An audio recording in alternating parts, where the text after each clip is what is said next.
Good evening. परसों और कल की क्लास में हम लोगों ने आर्ट एंड कल्चर से संबंधित जो एस्पेक्ट है उन पर चर्चा की थी। पहले क्लास में हम लोगों ने इंट्रोडक्शन को समझा था कि किस तरीके से हम आर्ट एंड कल्चर को की भूमिका को देख सकते हैं, उसकी पृष्ठभूमि को देख सकते हैं और आर्ट एंड कल्चर वास्तव में है क्या, ये किन किन टॉपिक्स को कवर करती है और आर्ट एंड कल्चर को हमें किस तरीके से पढ़ना चाहिए, हेरिटेज क्या है, इन सब विषयों पर बात की गई थी। कल हम लोगों ने प्री हिस्टोरिकल पीरियड यानी कि प्रागैतिहासिक काल या फिर स्टोन एज पर चर्चा की थी। स्टोन एज के बारे में मैंने आपको बहुत सारी बातें बताई थी कि स्टोन एज वास्तव में क्या है और प्रागैतिहासिक काल क्या है। मैंने पूरा एक क्लासिफिकेशन इतिहास का आपको समझाया था कि इतिहास को हमने माइनरली 3 पार्ट्स में डिवाइड किया है और इसमें से पहला जो पार्ट है वो प्री हिस्टोरिकल पीरियड है, दूसरा जो पार्ट है प्रोटो हिस्टोरिकल पीरियड है और तीसरा जो पार्ट है वो हिस्टोरिकल पीरियड है। प्री हिस्टोरिकल पीरियड में मैंने आपको बताया था कि ये स्टोन एज है और इस स्टोन एज में 3 पार्ट्स हो सकते हैं, यानी कि 3 भाग में स्टोन एज को बांटा गया प्रारंभिक स्तर पर, जिसमें से पैलियोलिथिक, मेसोलिथिक और नियोलिथिक, यानी पुरापाषाण काल, मध्यपाषाण काल और नवपाषाण काल, ये 3 भाग हैं। पुरापाषाण काल में ही हमें ये शैल चित्र मिले हैं जो हमारी एनसीईआरटी का क्लास 11th की एनसीईआरटी का जो पहला चैप्टर है, जिसे हमने प्री हिस्टोरिक रॉक पेंटिंग्स के नाम से आपको बताया था कल भी कि ये प्री हिस्टोरिक रॉक पेंटिंग है। इस चैप्टर में क्योंकि प्री हिस्टोरिकल पीरियड से संबंधित पेंटिंग्स पर बात की गई है, इसलिए कल डिटेल से प्री हिस्टोरिकल पीरियड को समझा था। आज हम इस चैप्टर को कंप्लीट करेंगे और आपको ये समझाएंगे कि ये प्री हिस्टोरिकल जो रॉक पेंटिंग्स है ये कहां कहां से हमें मिली है।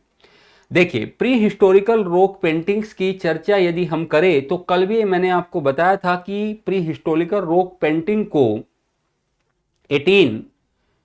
1867-68 में पहली बार आर्कीबोल्ड कार्लाइन के द्वारा खोजा गया था और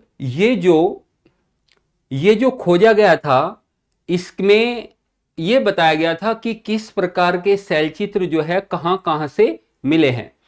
अब इसके भारत में बहुत सारे क्या है, ऐसे स्थान हैं जहां से ये रॉक पेंटिंग्स हमें मिली है। जैसे कि कल हमने बताया भी था कि ये रॉक पेंटिंग्स हमें कहां कहां से मिली है, शैलचित्र है। कल हमने बताया था एक मैप के माध्यम से, आपको 5 मिनट लेंगे। Very good evening all of you, ठीक है, और सभी बहुत ध्यान से क्लास करेंगे। और पहले ही मैं आपको बता देता हूं आज बहुत अच्छे तरीके से कि आवश्यक कमेंट हो तो ही उस कमेंट को आप करें। बिल्कुल फोकस करें पढ़ाई पर, ठीक है, बिल्कुल फोकस करें पढ़ाई पर, ठीक है। बिल्कुल भी फालतू और नाजायज कमेंट हमें दिखना नहीं चाहिए, ठीक है, क्योंकि विषय की गंभीरता को समझना जरूरी है कि विषय कितना गंभीर है। और कुछ बच्चे इसमें कमेंट में लगे रहते हैं। जो भी डाउट्स आपके हो वो सारे के सारे डाउट्स आप लिखते रहे और लास्ट में क्लास में मुझसे पूछे, ठीक है। लास्ट की 10 मिनट में सारे डाउट्स को क्लियर कर दिया करेंगे, क्योंकि तब तक हम जो पढ़ा रहे हैं वो भी कंप्लीट कर देंगे। तो डाउट्स जो भी बनेंगे आप एक पेज पर लिखते रहे, वो सारे डाउट हम आपको क्लियर कर देंगे, ठीक है। अब यहां पर ध्यान से समझिए। तो पैलियोलिथिक एज में हमने बताया कि सारी रॉक पेंटिंग्स जो है कि, और जहां जहां एक और ध्यान से बात, एक बार जब शुरू कर ही रहे हैं सारी बातें, और इस चैप्टर को हम आज बहुत अच्छे तरीके से कंप्लीट करेंगे आपको, लेकिन उससे पहले एक बात और बता दें। जहां जहां पीपीटी के साथ रिप्रेजेंट करने की आवश्यकता होगी वहां हम पीपीटी का, डायग्राम का, पिक्चर्स का यूज करेंगे और आपको दिखाएंगे। जहां जहां लिखकर बताने की जरूरत होगी वहां आपको हम बिना कहे ही लिखकर बताएंगे। जहां जहां आपको नोटिंग करवाने की जरूरत महसूस होगी कि यहां यहां नोटिंग करवानी चाहिए, वहां वहां हम आपको नोटिंग करवाएंगे। तो इसलिए आप लोगों को, और हाँ, ये जो पीपीटी है, ये जो पीडीएफ है, ये ऐसे के ऐसे ही नोट्स के तौर पर आपको क्लास के बाद परसों भी मिल गया था, कल भी मिल गया था, तो इसके लिए सोचना नहीं है, ये तुरंत ही आपके लिए अपलोड करवा दिए जाएंगे। ठीक है, तो ये तो सारी सूचनाएं हमने आपको दी। ठीक है, अब इसको आप ध्यान से समझते हुए चलेंगे। चैप्टर मैंने पहले भी बताया था आपको बहुत गहरा है, क्योंकि प्री हिस्टोरिकल पीरियड की रॉक पेंटिंग्स पर बात की गई, और इसकी महत्वपूर्ण एस्पेक्ट को इस बात से भी समझ सकते हैं कि आने वाले वर्षों में और या अभी 1-2 वर्षों में यहां से क्वेश्चंस का ट्रेंड, चाहे वो आईएएस हो, पीसीएस हो, प्रारंभिक परीक्षा या मुख्य परीक्षा, दोनों में बहुत ज्यादा देखा जा रहा है। बात समझ में आई? बहुत ज्यादा देखा जा रहा है। तो इसलिए लेक्चर में जो चीजें हम बोल रहे हैं वो भी साथ साथ में कुछ चीजें कॉपी के साइड में नोट करते हुए चलेंगे, पूरे तरीके से नोट करते हुए चलेंगे। इस तरीके से हम पूरा करेंगे। और हां, आपको एक और बात बता दें, ये जो चैप्टर, पहले वाला चैप्टर आज हम आपको पढ़ाने जा रहे हैं, इसमें भीमबेटका से संबंधित प्रश्न आते रहे हैं। भीमबेटका रॉक पेंटिंग्स हम आज आपको पढ़ाएंगे, लेकिन आज हम आपको एक टॉपिक और इसमें पढ़ाएंगे जो लखुडियार पेंटिंग से संबंधित है।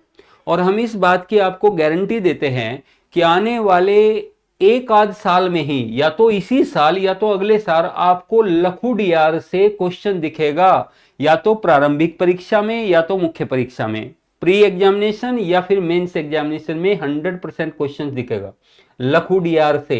ये आप नोट भी कर सकते हो, ये बहुत मोस्ट इंपॉर्टेंट एस्पेक्ट है आज के चैप्टर का। ठीक है, देखिए यहां पर ध्यान से। और अभी बोला था कि कोई भी फालतू कमेंट दिखना नहीं चाहिए। अब देखिए यहां पर हमने कल बताया था मैप के माध्यम से कि किस किस तरीके से हमें कहां कहां से, भारत के किन किन भागों से हमें रॉक पेंटिंग्स मिली है। तो मैंने आपको बताया था कि भारत में उत्तर प्रदेश, उत्तराखंड, बिहार, मध्य प्रदेश, कर्नाटक, आंध्र प्रदेश, इन सभी क्षेत्रों से हमें रॉक पेंटिंग्स मिली है। और रॉक पेंटिंग्स ऐसा नहीं है कि सिर्फ भारत से ही, बल्कि अपर पैलियोलिथिक एज की बात यदि हम करें, अपर पैलियोलिथिक एज का मतलब तो आप समझ ही गए होंगे कि अपर पैलियोलिथिक एज का मतलब सर क्या बता रहे हैं। यहां पर देखिए, ये पैलियोलिथिक एज के बारे में हमने बताया था कल। एक बार इसको अपर पैलियोलिथिक एज देख लीजिए क्या होता है। पैलियोलिथिक एज के बारे में कल बताया था, और इसका समय भी बताया था कि 2,50,000 बीसी से लेकर इसका काल, इसे पूरा पाषाण काल बोलते हैं। इसे क्या बोलते हैं? पूरा पाषाण काल बोलते हैं इसको। और इसका time period 2,50,000 BC to 10,000 BC तक का है। और लेकिन इस पूरे काल में, ध्यान से सुनेंगे, इस पूरे काल में रॉक पेंटिंग्स, इस पूरे काल में रॉक पेंटिंग्स नहीं मिली है। आप अब इस बात को क्लासिफाइड करेंगे कि तो फिर इस काल के कौन से चरण में हमें रॉक पेंटिंग्स मिली है। इस काल के 3 चरण हम कह सकते हैं। कल हमने आपको बताया था कि इस काल के 3 चरण हैं। एक जो निम्न पूरा पाषाण काल है, लोअर पैलियोलिथिक एज है। एक निम्न पूरा पाषाण काल है जो लोअर पैलियोलिथिक एज है, कल ये समझाया था पीपीटी के माध्यम से। और एक मिडिल पैलियोलिथिक एज है, और एक अपर पैलियोलिथिक एज है। तो 3 पार्ट है, यानी कि एक निम्न, एक मध्य, और एक, कल बता दिया था ये, ध्यान से सुनो, और एक है उच्च पूरा पाषाण काल। यानी इसको बोलते हैं लोअर, इसको बोलते हैं मिडिल, इसको बोलते हैं अपर, इसको बोलते हैं upper palaeolithic age. Lower palaeolithic, middle palaeolithic, upper palaeolithic. और इसका जो समय है, इसमें हमें रॉक पेंटिंग्स नहीं मिली, इसमें हमें रॉक पेंटिंग्स नहीं मिली। इस उच्च वाले में हमें रॉक पेंटिंग्स मिलती है। तो हमें रॉक पेंटिंग्स कहां मिली? सबसे पहली बात तो हमें रॉक पेंटिंग्स मिली अपर पैलियोलिथिक एज में। बात समझ में आई? अपर पैलियोलिथिक एज, उच्च पूरा पाषाण काल में, जिसका समय क्या है ये देख लो आप, जिसका समय है 40,000 बीसी टू 10,000 BC जिसका समय है, 40,000 BC से लेकर 10,000 BC के बीच में। अब आप अनुमान लगा सकते हैं कि 40,000 ईसा पूर्व से लेकर 40,000 ईसा पूर्व से लेकर 10,000 ईसा पूर्व तक आपको भारत में शैल चित्र मिलते हैं जो आदि मानव के द्वारा बनाए गए हैं। क्लियर हुआ? अब यहां पर थोड़ा सा इसको समझिए कि और कैसे शैल चित्र जो है आपको मिलते हैं। अब कल मैंने आपको बताया था कि एक्सकेवेशन भी दो तरीके का होता था। एक्सकेवेशन के बारे में बता दिया था हमें। ये सब खुदाई में जो पूरा प्री हिस्टोरिकल पीरियड के खुदाई में हमें बहुत सारे साक्ष्य मिले हैं। ठीक है, तो अब हम ये देखते हैं कि प्रागैतिहासिक हिस्ट्री तो कल बहुत अच्छे तरीके से बता दिया था क्या है, इनका जीवन कैसा था। तो इनका जीवन बहुत आसान नहीं था। शिकार के माध्यम से ये अपना जीवन यापन करते थे, खाद्य संग्रहण करके अपना जीवन यापन करते थे, गुफाओं में रहते थे और इनके पास समुचित पहनने के लिए वस्त्र नहीं होते थे। यानी इस काल में मनुष्य सिविलाइज्ड या सभ्य नहीं था। क्लियर हुआ? एक बच्चा बोल रहा है सर टाइमिंग समझ में नहीं आ रहा है। बेटा कल की क्लास तो की होगी आपने। कल हमने बताया था कि पैलियोलिथिक एज को भी 3 पार्ट्स में डिवाइड किया गया है। पैलियोलिथिक एज को 3 भागों में डिवाइड किया गया है, एक लोअर पैलियोलिथिक, एक मिडिल पैलियोलिथिक और एक अपर पैलियोलिथिक, यानी निम्न पुरापाषाण काल, मध्य पुरापाषाण काल और एक है आपका उच्च पुरापाषाण काल। तो हम उसमें बता रहे हैं आपको कि उसमें उच्च पुरापाषाण काल में हमें रॉक पेंटिंग्स मिली है, हम ये बता रहे हैं। ठीक है, कोई दिक्कत नहीं है। अब यहां पे देखिए, अब इसके अच्छा ये जो रॉक पेंटिंग्स है ये कैसा सोर्स है? तो ये आर्कियोलॉजिकल सोर्स है। ये तो आपको बता ही चुके क्योंकि ये तो हमें मिला है, ये आर्कियोलॉजिकल सोर्स है।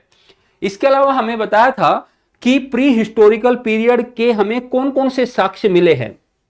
तो ये लिखवा भी दिया था कि पुराने हथियार, पोएट्री, बर्तन, आवास मिले हैं, bones of ancient human beings मिले हैं, ड्राइंग्स मिली है, पेंटिंग्स मिली है।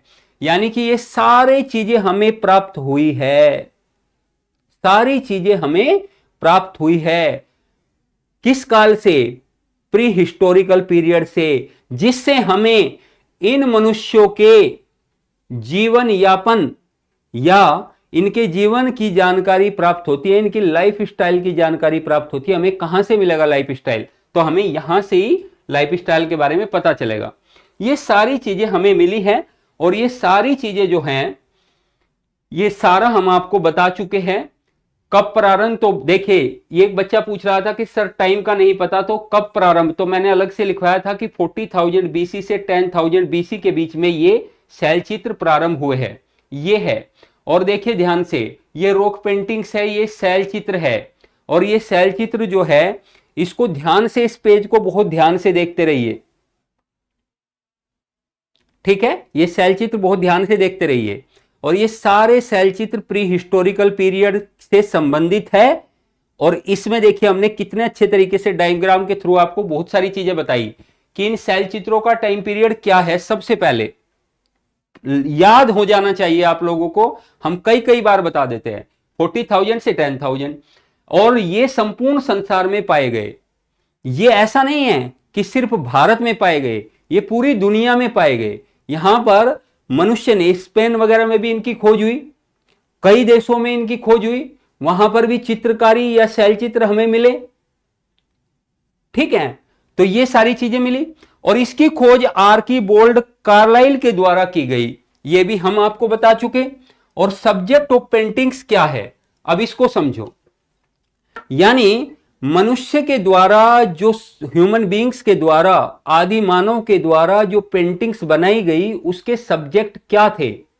उसके सब्जेक्ट थे जैसे ह्यूमन फिगर्स, यानी मनुष्यों के चित्र, जैसे ह्यूमन फिगर्स के साथ साथ में ह्यूमन एक्टिविटीज, उनका डांस हो गया, उनका शिकार करना हो गया, या उनका समूह के रूप में किसी और क्रियाकलाप को करना हो गया। ये सारे चित्र यानी सामूहिक तौर पर लखुडियार से उत्तराखंड में एक चित्र मिला है जहां पर ग्रुप डांसिंग की जा रही है। क्या की जा रही है? ग्रुप डांसिंग की जा रही है, यानी कि समूह में लोग एक दूसरे का हाथ पकड़ करके नाच रहे हैं। तो ये क्या है? ये मनुष्यों के क्रियाकलाप है। एक ऐसा चित्र भी हमें इस काल में मिला है। कहां से? लखुडियार से। लेकिन इसको अभी हम और डिटेल से बताएंगे। और क्या सब्जेक्ट है? पशुओं का सब्जेक्ट है, पशुओं का अंकन है। पशुओं के अंकन में कई सारे पशु जैसे गिलहरी मिली है, साथ में छिपकली मिली है, कई रंगों वाली छिपकलियां मिली हैं यहां से। ठीक है, बुल, सांड मिले हैं। देखिए यहां पर एनिमल्स यानी कि पशु, हंटिंग यानी कि शिकार के दृश्य मिले हैं, और जियोमेट्रिक यानी रेखाएं, ज्यामितीय जो रेखाएं थी वो भी हमें, या ज्यामितीय आकृति जो है, जियोमेट्रिक जो डिजाइन्स है वो भी हमें यहां से मिले हैं। बात समझ में आई कि नहीं? तो इसलिए ये सारी की सारी चीजें हमें यहां से मिली है। तो यदि आपसे पूछा जाए कि इन पेंटिंग्स के सब्जेक्ट क्या है, तो आप बता दोगे इनके सब्जेक्ट क्या है? इनका सब्जेक्ट क्या है? हंटिंग, ह्यूमन एक्टिविटीज, शिकार खेलना, मनुष्यों के क्रियाकलाप। ठीक है। अच्छा, जैसे इंग्लिश में लिखा हुआ है तो हिंदी में कैसे इसे लिखेंगे? तो एक पैराग्राफ चेंज करके एक दो लाइन लिखिए आप। पैराग्राफ चेंज, जहां से कल से लिखा था वहीं से पैराग्राफ चेंज करके एक दो लाइन लिखिए। प्रागैतिहासिक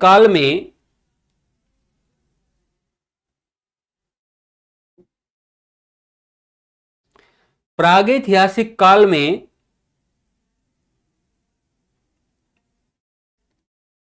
मनुष्य के द्वारा बनाए गए शैल चित्र, मनुष्यों के द्वारा बनाए गए शैल चित्रों के कुछ विषय इस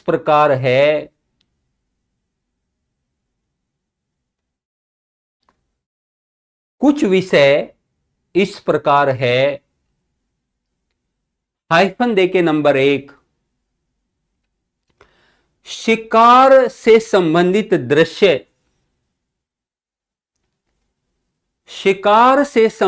दृश्य। नंबर 2, मानवीय क्रियाकलाप।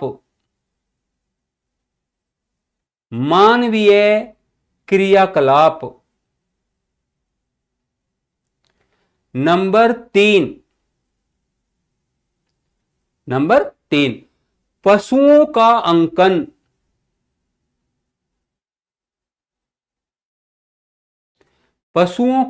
अंकन। Number 4,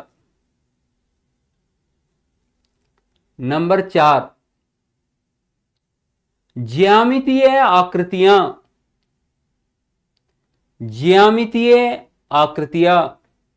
geometric designs. क्लियर हुआ? तो ये सारी की सारी चीजें इनके सब्जेक्ट थे इन पेंटिंग्स के।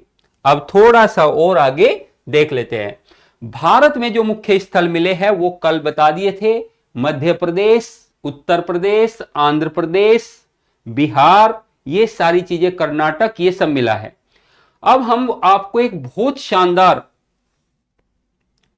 टॉपिक को समझाते हैं। अंकन क्या होता है?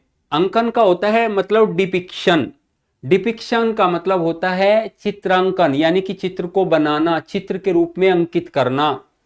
दीवार पर बना रहे हो आप, चित्र के रूप में किसी चीज को बना दिया, वही अंकन है। चित्रांकन बोलते हैं बेटा उसको। क्या बोलते हैं? चित्रांकन।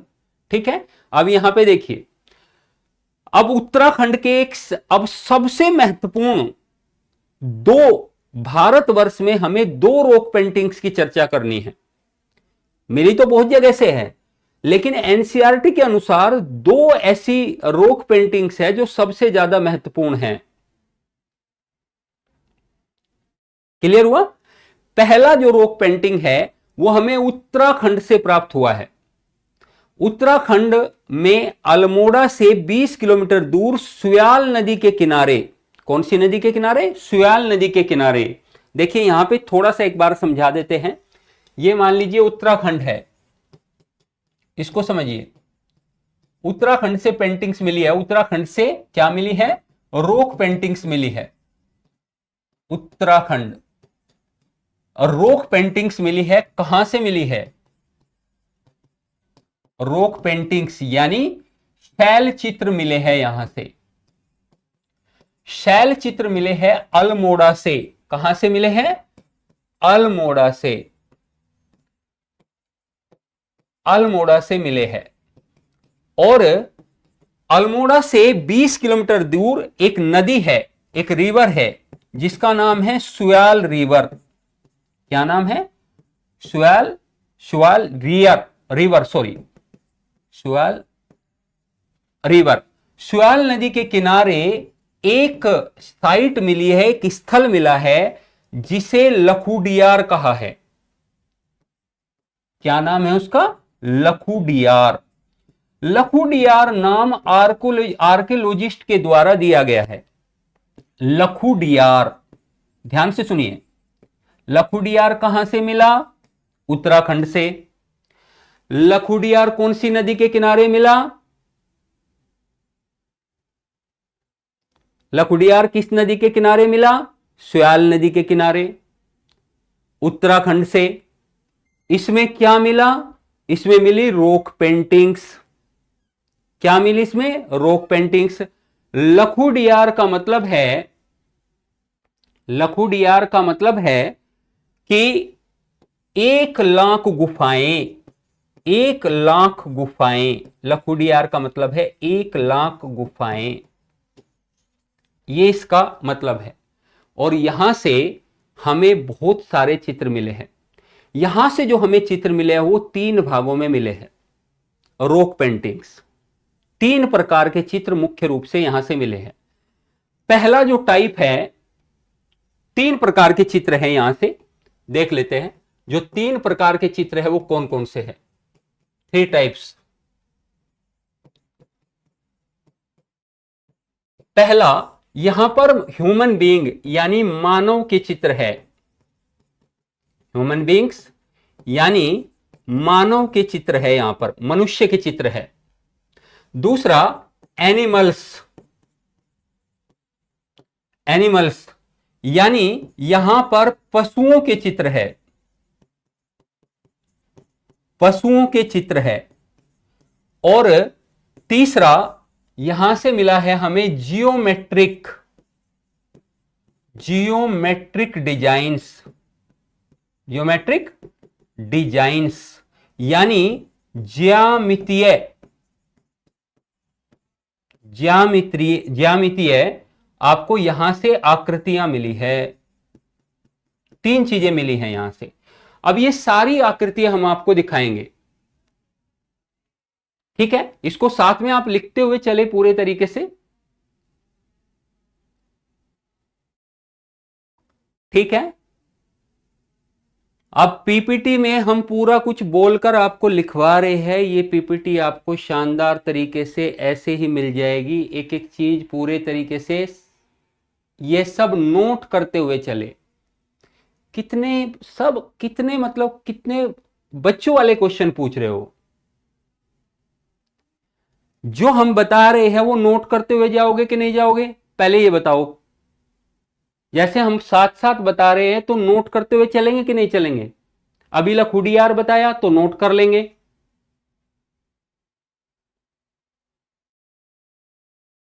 नहीं समझे? तो इसलिए बार बार जो पूछते हो कि सर नोट करे क्या, तो नोट तो करना ही है। जो सीरियस बच्चा है, जो सीरियस बच्चा है ना, उसके बारे में बताया वो क्या करता है। जो सीरियस बच्चा है वो ध्यान से समझता है और साथ साथ जो उसे लगता है उपयुक्त नोट करता हुआ जाता है। और सारी पीपीटी आपके सामने है। और जब बोल दिया कि जहां आपको लगेगा कि इंपॉर्टेंट है वहां आपको हम नोटिंग करवा देंगे। और जो गधे हैं, जो चैप्टर पढ़ के नहीं आए, एक अक्षर देख के नहीं आए, वो बस प्री हिस्टोरिकल पीरियड ही सोच रहे हैं अब तक। तो आर्ट एंड कल्चर कैसे समझ में आएगा? उनका ध्यान कमेंट में है, कैसे लिखे सर, क्या लिखे सर। इतने अच्छे तरीके से लिखना 4 दिन से 3 दिन से क्या सिखा रहे हैं? लिखना ही तो सिखा रहे हैं। इतने बेहतरीन तरीके से सारी चीजें बता रहे हैं, लेकिन गधों को, अच्छा अब तुम लोग बाज आ जाओ, बता रहे हैं तुम्हें।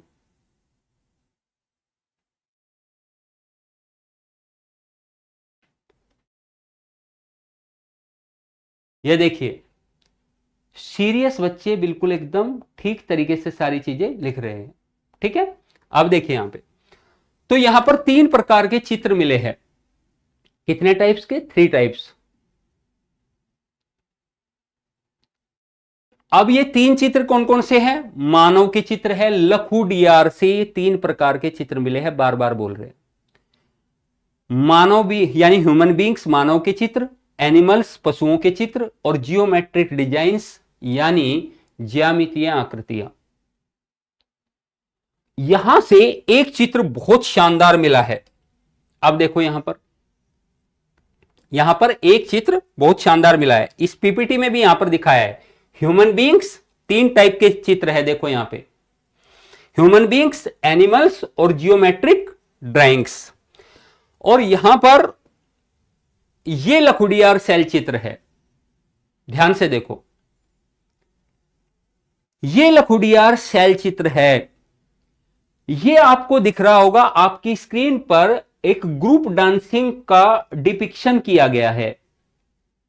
यह है हैंड लिंक्ड डांसिंग फिगर, और यह सामूहिक नृत्य कहलाता है। सब एक दूसरे का हाथ पकड़कर डांस कर रहे हैं। ये कहां से? One of the most important figure in Lakhudiyar. This is the most important rock painting. ये बहुत महत्वपूर्ण एक शैल चित्र है जो हमें मिला है।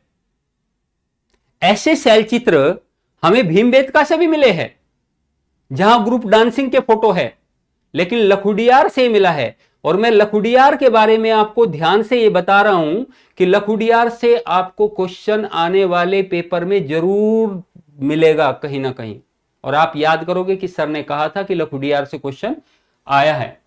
यहां पर देखिए, ये लहरदार लाइन है, इस तरीके की लाइनें बनी हुई है, इस तरीके की लाइनें बनी हुई है, लहरदार। वेव लाइंस बोलते हैं इनको। क्या बोलते हैं? इनको बोलते हैं वेव लाइंस। वेव लाइंस, लहरदार रेखाएं। लहरदार रेखाएं कैसे? लहरदार रेखाएं इस तरीके से लहरदार रेखाएं बनाई गई है, यानी ये ज्यामितीय डिजाइन बनाए गए हैं। ज्यामितीय डिजाइन बनाए गए हैं ये। तो लखुडियार से हमने आपको ये पेंटिंग दिखा भी दी कि किस प्रकार की आपकी एनसीईआरटी की पेंटिंग है, कि हमें कैसे चित्र मिले हैं। साथ में एक बार ये भी देख लेते हैं कि लखुडियार शैल चित्र में रंगों का प्रयोग, कौन कौन से रंगों का प्रयोग हुआ। पहली बात, 3 प्रकार के चित्र मिले। दूसरी बात, कौन कौन से चित्र मिले? तो आकृति के रूप में हमने दिखा दिया। इन्होंने किन किन रंगों का प्रयोग किया? They use various colours like white, सफेद, रेड एंड ब्लैक। यानी यहां पर 3 रंगों का प्रयोग किया गया, एक काला, लाल और सफेद, यानी व्हाइट, रेड एंड ब्लैक। और इन्होंने क्या किया था, इनके ये जो चित्र है ये 3 परतों में मिले हैं हमें। इनके बहुत सारे चित्र जो है वो 3 परतों में मिले हैं। सबसे पहले जो मनुष्य ने बनाए थे यहां पर ब्लैक, एक ही दीवार पर सबसे पहले ब्लैक 3 लेयर मिली है। सबसे पहले ब्लैक पेंटिंग्स है, फिर उसके बाद रेड पेंटिंग्स है उसी के ऊपर, और उसी के ऊपर फिर व्हाइट पेंटिंग है। 3 लेयर में चित्र बने हैं। अब आपके मन में यह प्रश्न आ रहा है कि सर ये बार बार एक ही स्थान पर, अरे भीमबेटका में तो 20 लेयर की पेंटिंग्स है, 20 लेयर की पेंटिंग्स, 20 लेयर्स है वहां पर। पहले किसी ने चित्र बनाया, फिर उसके ऊपर किसी और ने बना दिया, फिर उसके ऊपर किसी और ने बना दिया, फिर उसके ऊपर किसी और ने बना दिया, इस तरीके से 20 लेयर्स है। तो ये लेयर्स क्यों होती थी?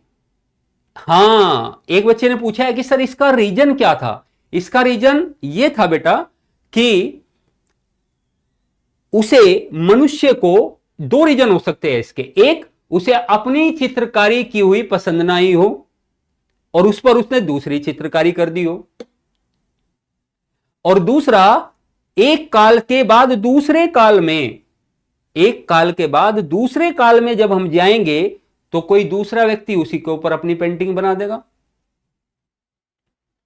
जैसे मान लीजिए मैंने पेंटिंग बना दी और मेरे बाद 3 पीढ़ियों बाद, 4 पीढ़ियों बाद, 5 पीढ़ियों बाद जो जनरेशन आई उसने फिर उस पर पेंटिंग बना दी। यह हजारों साल तक प्रक्रिया चलती रही, हजारों साल तक यह प्रक्रिया चलती रही। तो यानी कि लखुडियार में कितने लेयर में पेंटिंग्स मिली है? 3 लेयर, यानी 3 परतों में पेंटिंग्स मिली है। पहले ब्लैक, फिर रेड और फिर व्हाइट, 3 में मिली है। और देखिए यहां का सबसे मुख्य नृत्य जो है, अच्छा एक क्वेश्चन और दिमाग में बच्चों के आ रहा होगा कि सर आज भी भीमबेटका में जाएंगे, लखुडियार में जाएंगे, आज भी हमारे पास चित्र है, ठीक है। ये आर्कियोलॉजिस्ट ने खोजा कि लेयर कैसे कैसे है। वो आर्कियोलॉजिस्ट का काम होता है, वो सारे लोग इन कामों में माहिर होते हैं, विशेषज्ञ होते हैं। उन्होंने जाना कि 20 परतें है, यानी 20 लेयर्स है भीमबेटका में। अब आपके मन में एक क्वेश्चन और आ रहा होगा कि सर हजारों साल पहले, 40,000, 30,000, 20,000 साल पहले, 40,000 से 10-12,000 साल पहले तक ये चित्र बने हैं, यही तो है इसका काल। आज भी हमारे पास ये सारे चित्र विद्यमान क्यों हैं? आपके मन में बात आ रही होगी कि आज भी सर हमारे पास ये रंग नहीं मुड़े?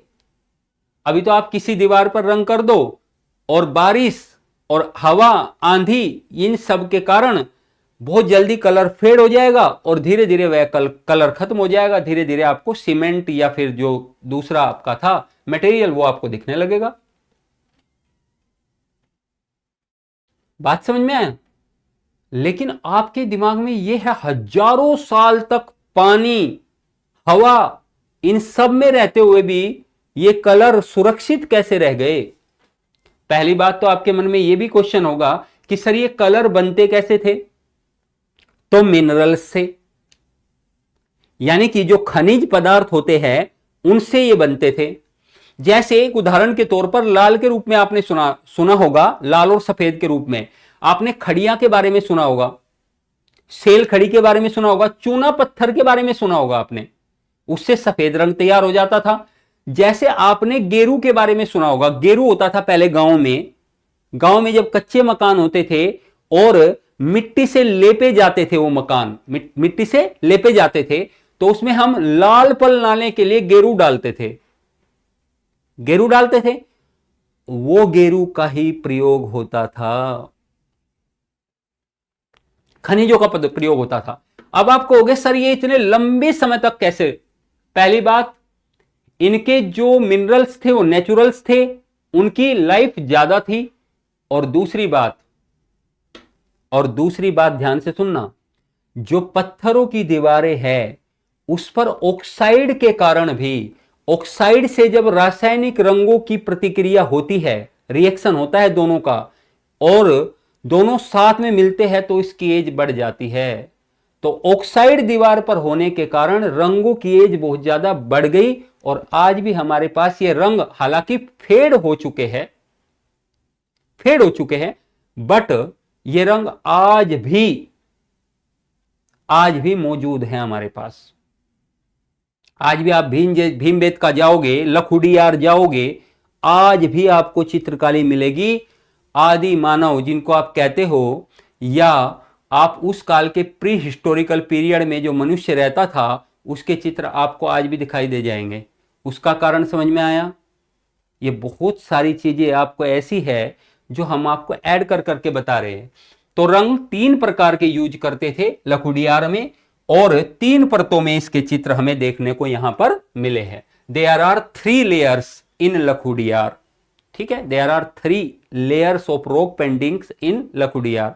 पहला कौन सा है मैंने आपको बता दिया, रंग कितने हैं मैंने बता दिया। अच्छा, यहां पर लखुडियार में कौन कौन सी पेंटिंग्स हमें विशेष रूप से मिली है यह भी देखना है।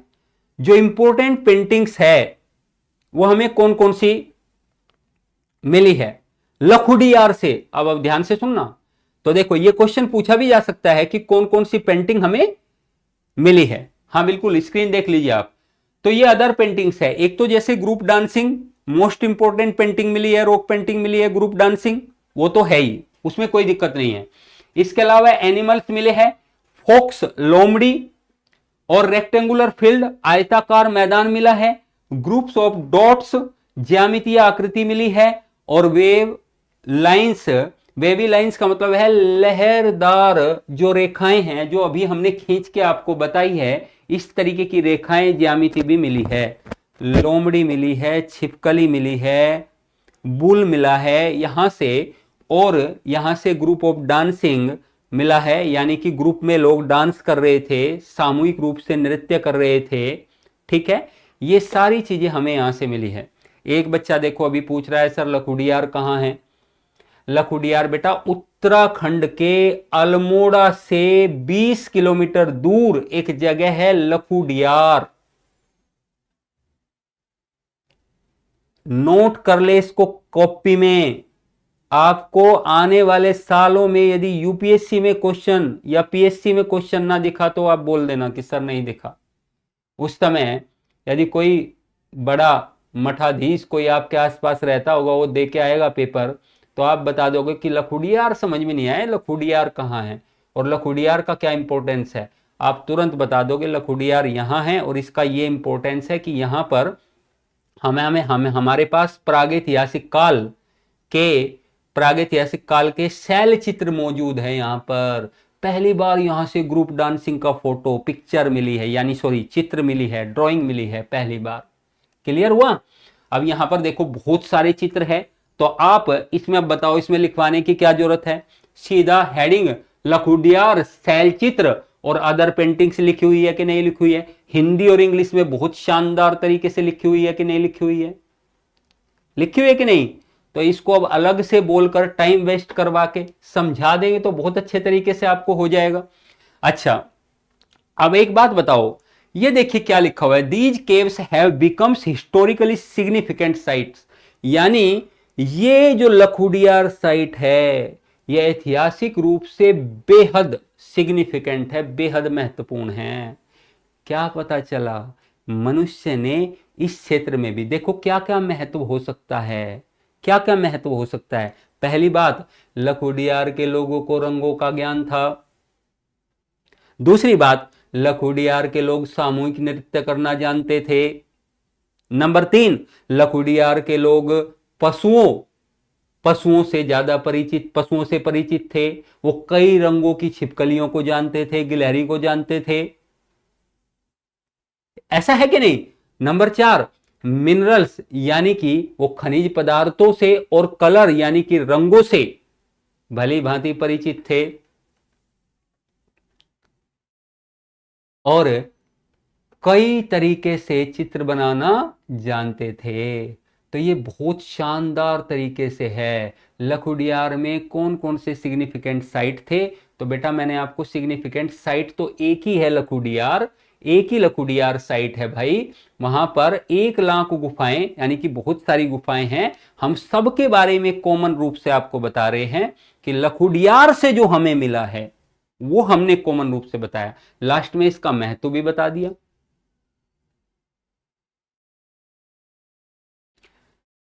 क्या बताया? मैंने बताया कि they were known to colours, they were known to minerals, they were known to various animals, many animals. ये सब क्या है? ये सब महत्व है। लखुडियार की साइट का।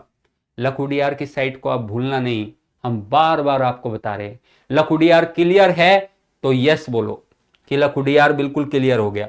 लखुडियार कहाँ है, लखुडियार से क्या क्या मिला है, लखुडियार से कौन कौन से रंग प्रयोग किए गए हैं, लखुडियार में कौन कौन सी आकृति मिली है, सबसे महत्वपूर्ण आकृति कौन सी है, सारी चीजें क्लियर हुई। और इंपॉर्टेंट लगा लेंगे इस पर क्या लगा लेंगे, इंपॉर्टेंट लगा लेंगे पूरी तरीके से, ठीक है, कोई दिक्कत नहीं। तो ये तो लखुडियार है। अब बहुत शानदार टॉपिक आपको अब शुरू करने वाले हैं भीमबेद का। इंडिया में मोस्ट इंपॉर्टेंट साइट यदि शैल चित्रों से संबंधित कोई है जिसका नाम लोग लेते हैं, जहां पर लोग पर्यटन के लिए जाते हैं, हेरिटेज है ये, हेरिटेज भाई, विरासत है ये, पहली क्लास में बताया था, ये विरासत है। विरासत को क्या बताया था, हेरिटेज, जो हमें हमारे पूर्वजों ने दिया है। ये भी तो हमारे पूर्वज थे भीमबेटका में, पूरा पाषाण काल में रहने वाले लोग। तो इसलिए भीमबेटका का बहुत ज्यादा बड़ा महत्व है। और देखिए मध्य प्रदेश की सरकार को देखिए कितनी ज्यादा, लखुडियार में तो फिर भी आपको कम पर्यटक मिल जाएंगे। लखुडियार का नाम भी आज आपने पहली बार सुना होगा बहुत सारे लोगों ने,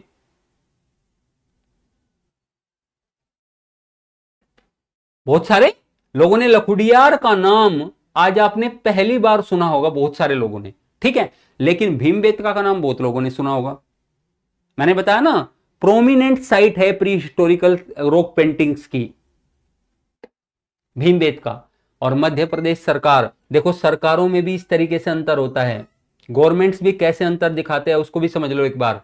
गवर्नमेंट्स, मध्य प्रदेश की गवर्नमेंट है, उसके पास बिहार से कम, ध्यान से सुनना, बिहार से कम हिस्टोरिकल साइट्स है। बिहार से ज्यादा तो नहीं है, बिहार के पास तो बहुत ज्यादा अपॉर्चुनिटी है, मध्य प्रदेश में भी अपॉर्चुनिटी है, but as compare to Bihar कम है। लेकिन मध्य प्रदेश की गवर्नमेंट ने पर्यटन को बहुत शानदार तरीके से बढ़ावा दिया है। एमपी की गवर्नमेंट ने, भीमबेटका ही जाओगे आप, सांची जाओगे आप, सांची का स्तूप भी अगली क्लासेज में हम पढ़ेंगे। सांची का स्तूप आपने सुना होगा अशोक के बारे में। आप भीमबेटका को देखोगे तो भीमबेटका में बहुत भीड़ वहां टूरिस्ट की रहती है। भोपाल से कुछ दूरी पर है भीमबेटका और बहुत भीड़ रहती है वहां पर। इसको कहते हैं पर्यटन का सही रूप से विकास करना, हेरिटेज का संरक्षण करके राजस्व में वृद्धि करना, इकोनॉमी में वृद्धि करना। बात समझ में आई हो तो बोल दो हां, कि इकोनॉमी में भी तो वृद्धि होगी भाई, भीमबेटका लोग जाएंगे। मैंने क्या बताया था, विरासत को समझाते हुए, लोग वहां पर पहुंचेंगे, टैक्सी करेंगे, होटल करेंगे, रहेंगे, घूमेंगे, खाएंगे, पिएंगे।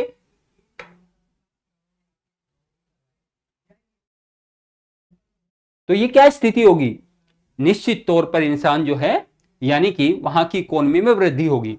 अब हम भीमबेटका को समझते हैं। पहली बात हमें भीमबेटका के तौर पर, बिल्कुल यूपीएससी में मेंस में क्वेश्चन पूछा गया है भीमबेटका से आपको बहुत क्वेश्चंस पूछे जाएंगे। और आपको हम बता दें, भीमबेटका से पूछे हो गए लगभग सभी क्वेश्चंस आपके क्लियर हो जाएंगे।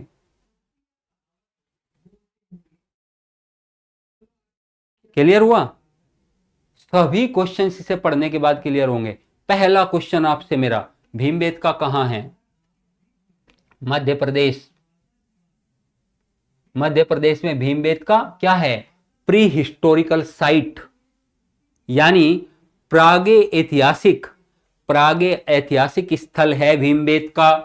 और इसकी लोकेशन देखिए यहां पर क्या है, लोकेशन की स्थिति मध्य प्रदेश भोपाल, सब अच्छे से यहां पर लिखा हुआ है, आप चिंता मत करो। यहां पर लोकेशन क्या है, मध्य प्रदेश भोपाल से 45 किलोमीटर साउथ में, भोपाल से 45 किलोमीटर दक्षिण में स्थित है क्या, भीमबेटका। जहां चित्र मिले हैं उसका एरिया कितना है, कितने क्षेत्र में फैला हुआ है, 10 kilometre square, square kilometre, 10 square kilometre, 10 वर्ग किलोमीटर के एरिया में फैला हुआ है। बात समझ में आई? एक बच्चा पूछ रहा है सर आर्ट एंड कल्चर की आप एक बार राइटिंग करना बता दे, आंसर राइटिंग कैसे करेंगे। चिंता मत करो, देखो बेटा ये आपको इंट्रोडक्शन, देखो कहते हैं ना कि जब हम किसी चीज को शुरू करते हैं, और ये तो मैंने आपको बताया ही कि ये तो एक ऐसा टॉपिक है जो कि समझ में ही कम आता है, क्योंकि आर्ट एंड कल्चर एक ऐसा, लेकिन हम फिर भी हमने 2 पहली क्लासेज खर्च करके आपको बहुत शानदार तरीके से बैकग्राउंड बताया है, हेरिटेज वगैरह अच्छे से समझाई है, तब आज आपको इतने अच्छे तरीके से ये चीजें समझ में आ रही है कि हाँ भाई भीमबेटका एक प्री हिस्टोरिकल साइट है और सर ये बता रहे हैं। तो थोड़ा सा आगे बढ़ेंगे ना बेटा, जैसे इंडस वैली को पढ़ेंगे हम, अगला चैप्टर हमारा इंडस वैली है जो हम आज ही शुरू कर देंगे, समय बचेगा तो। उसके बाद मौर्य काल है, उसके बाद मौर्य काल के में स्तूप, गुफाएं, ये सब पढ़ेंगे हम। उसके बाद फिर मौर्योत्तर काल है, ये सारे चैप्टर हम पढ़ते जाएंगे। 3-4 चैप्टर जैसे ही आप पढ़ेंगे आपकी समझ उस पर बन जाएगी, और फिर हम आपको आंसर राइटिंग भी बता देंगे कि आप कैसे करेंगे। ठीक है, 2-4 क्वेश्चंस भी हम आपको बता देंगे, बोल के आपको लिखवा देंगे कि इन क्वेश्चंस को लिखो आप, ताकि आपको एक्सरसाइज हो जाए। ठीक है, तो इसको आप बता देंगे, और पॉइंट में बना बना के कैसे लिखे ये भी हम बता देंगे। ठीक है, तो इस तरीके से आप चिंता ना करें, ये सब बता देंगे, बस अब यहां ध्यान से देखेंगे। ठीक है, देखें लोकेशन क्या है, मध्य प्रदेश, भोपाल से 45 किलोमीटर दूर दक्षिण में। एरिया क्या है, 10 स्क्वायर किलोमीटर, यानी कि 10 वर्ग किलोमीटर में फैला हुआ है। नंबर ऑफ रॉक पेंटिंग, शैल चित्र की संख्या क्या है, 500 अप्रोक्स। ध्यान से सुनो, नंबर्स ऑफ रॉक पेंटिंग्स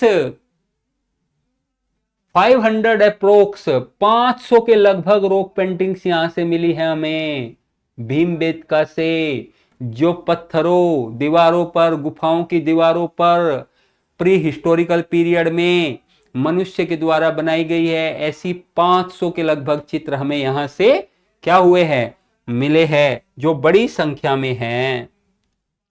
अब भीमबेटका की डिस्कवरी कब हुई, अब आपके मन में बात आई होगी कि सर भीमबेटका की डिस्कवरी कब हुई। ठीक है, तो अब इसको भी समझो कि भीमबेटका की डिस्कवरी क्या हुई। एक बच्चा पूछ रहा है क्या सर आज भी भीमबेटका है। बिल्कुल है, आज भी भीमबेटका, कोई इश्यू वाली बात नहीं है। भीमबेटका में मैंने बताया नहीं बेटा, अभी हेरिटेज, वो एक हेरिटेज साइट है बहुत शानदार, यूनेस्को में शामिल किया गया उसे, यूनेस्को की जो वर्ल्ड हेरिटेज साइट होती है, जो लिस्ट होती है साइट्स की, उसमें शामिल किया गया है। ठीक है, वो हमारी विरासत है, बिल्कुल सही, तो आज भी स्थित है, उसमें तो कोई दिक्कत नहीं। डिस्कवरी किसने की, और इसका विष्णु शास्त्री, ध्यान से दे दें, यहां पर विष्णु शास्त्री, बीएस लिखा हुआ है ना, विष्णु शास्त्री है, विष्णु शास्त्री वाकनकर करके है, जिन्होंने इसे लंबे समय तक वे मध्य प्रदेश के जंगलों में रहे और उन्होंने इस साइट को खोज निकाला भीमबेटका को। और ये बात कब की है दोस्तों, 1957-58 की। तो खोज कब हुई भीमबेटका की, 1957-58 में विष्णु शास्त्री वाकनकर के द्वारा लंबे समय तक जंगल में जीवन बिताकर इन्होंने इन गुफाओं को खोजा और मनुष्य की इस चित्रकारी को लोगों के सामने लाया। ये बड़ी खोज कही जा सकती है। इससे हमें ये पता चला ये हमारी विरासत है, और इससे हमें ये पता चला कि उस काल में मनुष्य कैसे चित्र बनाता था। ये बहुत शानदार, ये इनका योगदान है, कंट्रीब्यूशन है। अब यहां पर देखिए वैरायटी ऑफ पेंटिंग्स की बात करें तो चित्रकला के, यहां से हमें कैसी पेंटिंग्स मिली है, हमारा हेडिंग होगा variety of paintings, types of paintings, कितने प्रकार की पेंटिंग्स मिली है, कितने विषय है पेंटिंग्स के। तो देखिए यहां पर ध्यान से, पहला है इवेंट्स ऑफ डेली लाइफ, प्रतिदिन खाना बनाना, और आटा पीसती हुई महिला, खाना बनाना, डांस करती हुई महिला, ठीक है, घर का काम करती हुई महिला, इन सब के अंकन, पुरुष शिकार करते हुए पुरुष, कंदमूल फल इकट्ठे करते हुए पुरुष, इन सब का अंकन किया गया है, इन सब का अंकन किया गया।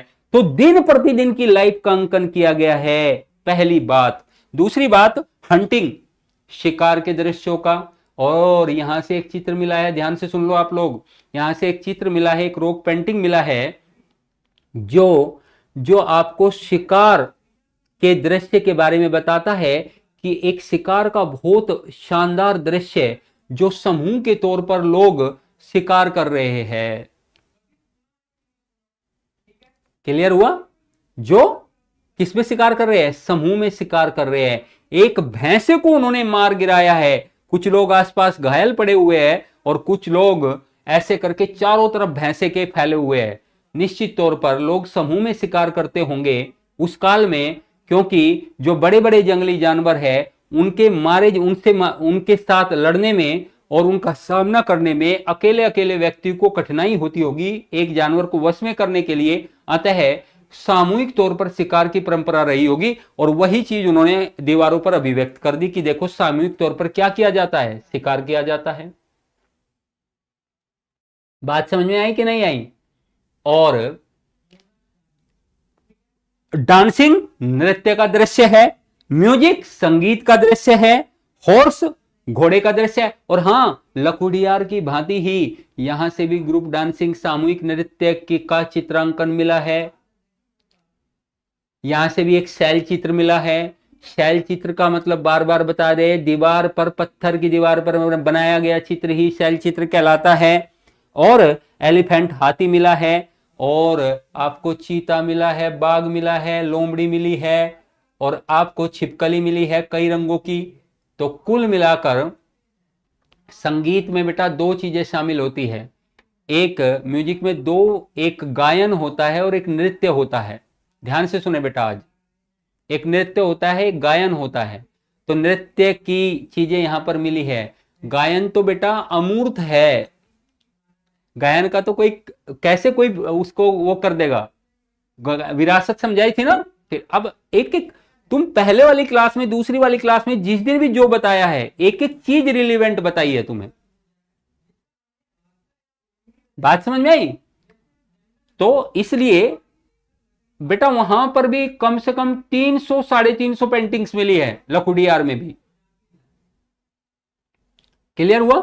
अब देखा है, चित्र दिखा दीजिएगा। बिल्कुल दिखा देंगे आपको, चित्र दिखाएंगे, आप टेंशन मत लीजिए।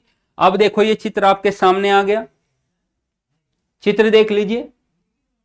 ये देखो बेटा, ये केव है, केव एंट्रेंस है। यहां से गुफा में प्रवेश करते हैं हम, किसमें?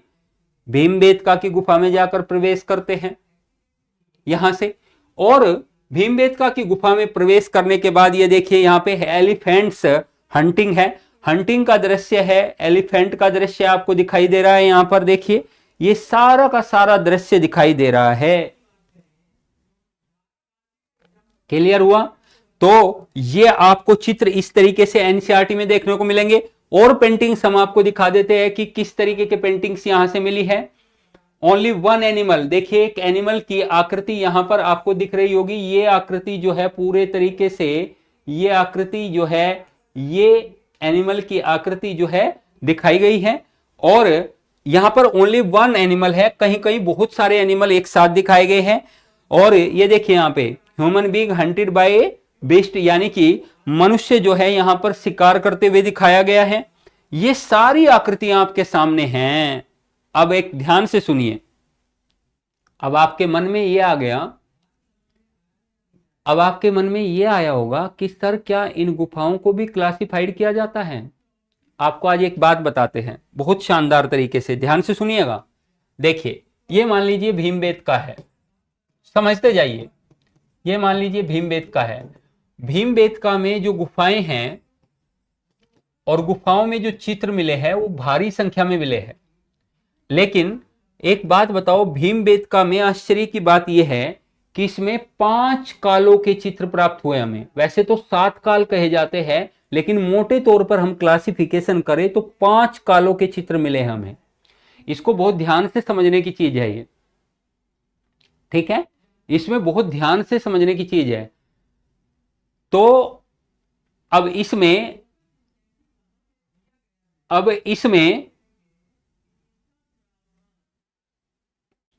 ठीक है बेटा, वो बिल्कुल एकदम। तो इसलिए हम आपको बोलते हैं, जैसे एक बच्चा बोल रहा है सर सब कुछ क्लास में ही लर्न हो जाता है, आप अच्छे तरीके से बताते हैं। देखो बेटा ध्यान से सुनो, हम आपको इसीलिए बोलते हैं कि फालतू कमेंट ना किया जाए एक भी, क्योंकि हमने आपको बताया था पहली भी क्लास में कि यदि तुमने लेक्चर को ध्यान से सुना मेरे, तो आर्ट एंड कल्चर में किसी भी तरह की कोई समस्या तुम्हें आने वाली नहीं है। हम तुम्हारे बेस बहुत मजबूत बना देंगे, ये गारंटी है। लेकिन इसके लिए धैर्य से सुनना पड़ेगा, वही तुम्हारा काम है बस, और तुम्हें कुछ नहीं करना, बाकी सब मुझे करना है, ठीक है। साथ में नोटिंग करते जाएंगे। आपके लिए इतने शानदार स्ट्रक्चर बना के मैं लाता हूं, ये आपको सारे मिल जाएंगे, कोई दिक्कत हो ही नहीं सकती इसमें, ठीक है। अब जैसे एक बच्चा जो है, एक बच्चा ये पूछ रहा है कि सर यहां से संगीत का पता कैसे चला। अरे भाई तुम मतलब क्या बात करते हो। अब इसको हम डाउट की तरह ले रहे हैं। अरे जब सामूहिक नृत्य का दृश्य मिल गया तो इसका मतलब ये नृत्य करते हैं ना, करते हैं कि नहीं करते हैं नृत्य, तो वे नृत्य कर रहे हैं। अच्छा एक बच्चा पूछ रहा है सर यहां से क्या क्या मिला। देखो कितने पागलपने वाले क्वेश्चन है। सर यहां से क्या क्या मिला औजार के रूप में। औजार बेटा अब चले जाओ उसी में। अब देखो हम एक एक बात जो तुम्हें बताकर आए हैं उसका महत्व बता रहे हैं हम आपको। कल हमने क्या सिखाया था, टेबल बनाई थी कि नहीं बनाई थी, पैलियोलिथिक, मेसोलिथिक, नियोलिथिक की टेबल बनाई थी, बनाई थी। उस टेबल में हमने नहीं बताया था पैलियोलिथिक के मनुष्य ने कौन कौन से औजार प्रयोग किए, इस मनुष्य ने कौन कौन से औजार प्रयोग किए, और इस मनुष्य ने किस किस प्रकार के औजार प्रयोग किए, बताए थे कि नहीं बताए थे। तो वैसे ही औजार है बेटा, बात समझ में आई। अब देखो ध्यान से, अब भीमबेटका में गुफाएं हैं। अब आगे का क्वेश्चन सुनो, हमने खोज समझ ली, खोज किसने की, कौन कौन से चित्र वहां से मिले, चित्र आपको दिखा दिए, सारी चीजें। अब हम आपको यह बताते हैं कि भीमबेटका में जो चित्र मिले हैं वहां लखुडियार से ज्यादा मात्रा में रंगों का प्रयोग किया गया है, ज्यादा बड़ी संख्या में रंगों का प्रयोग किया गया है। अब देखो यहां पर रंगों का प्रयोग कौन कौन सा किया गया है, कलर्स कौन कौन से यूज किए गए हैं। देखो यहां पर पीला कलर भी यूज हुआ है, यहां पर रेड लाल कलर यूज हुआ है, यहां पर काला रंग यूज हुआ है, यहां पर सफेद रंग यूज हुआ है, यहां पर बैंगनी रंग बैंगनी भी यूज हुआ है, यहां पर भूरा भूरा रंग भी यूज हुआ है। ये सब रंग यहां पर यूज हुआ, येलो रेड ब्लैक व्हाइट, ये सब यहां पर क्या हुए हैं, यूज हुए हैं। तो मैं ये बताना चाहता हूं कि लखुडियार की अपेक्षा यहां पर भीमबेटका में ज्यादा रंगों का प्रयोग किया गया है शैल चित्र को बनाने में। क्लियर हुआ, ज्यादा रंगों का प्रयोग किया गया है शैल चित्र को बनाने में। अच्छा हम आपको एक बात और समझा रहे थे, हम बता रहे थे कि इस काल में 5 क्लासिफिकेशन में 5 ऐसी चीजें हैं, 5 काल है जिनमें चित्र बनाए गए।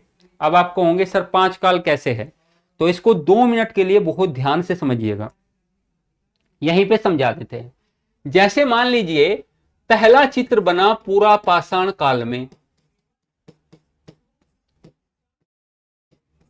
पैलियोलिथिक एज में बना पैलियोलिथिक एज में बना पहला चित्र। फिर उसके बाद में दूसरा मेसोलिथिक एज में जब मनुष्य आया होगा तो फिर उसने यहां पेंटिंग कर दी, भीमबेटका में ही इन्हीं के आसपास पेंटिंग कर दी, तो मेसोलिथिक एज में कर दी, यानी कि मध्य पाषाण काल में भी कर दीजिए। चलिए फिर उसके बाद वह आगे सभ्यता बढ़ी, आगे सभ्यता बढ़ने के बाद ताम्र पाषाण काल में आया होगा मनुष्य, जिसको बोलते हैं बच्चों चालकोलिथिक पीरियड। क्या बोलते हैं, चालकोलिथिक ताम्र पाषाण काल, इसको कॉपर स्टोन एज भी बोलते हैं। क्या बोलते हैं? Copper stone age. ताम्र पाषाण काल की मुख्य विशेषता यह है, इस काल में केवल पत्थरों के औजारों का प्रयोग, इस काल में केवल पत्थरों के औजारों का प्रयोग, लेकिन इस काल में कॉपर प्लस स्टोन के औजारों का प्रयोग किया गया, इसीलिए इसको क्या कहा गया? Copper stone as, Chalcolithic period. क्या कहा गया? Chalcolithic period.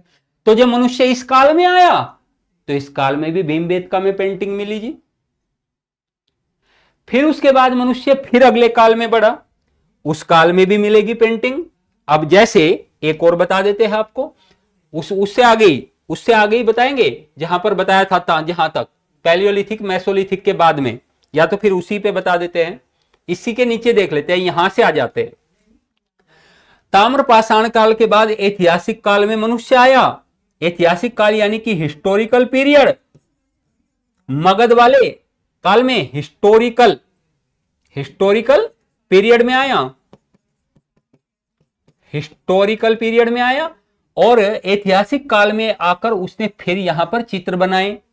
और फिर इसके बाद मनुष्य मध्यकाल में भी, पूर्व मध्यकाल में जब राजपूत वंश भारत में आए, उस काल के भी चित्र 1000 ईडी के आसपास तक के चित्र भी हमें भीमबेटका से मिले हैं। तो इनके चित्रों को 5 भागों में क्लासिफाइड किया जा सकता है।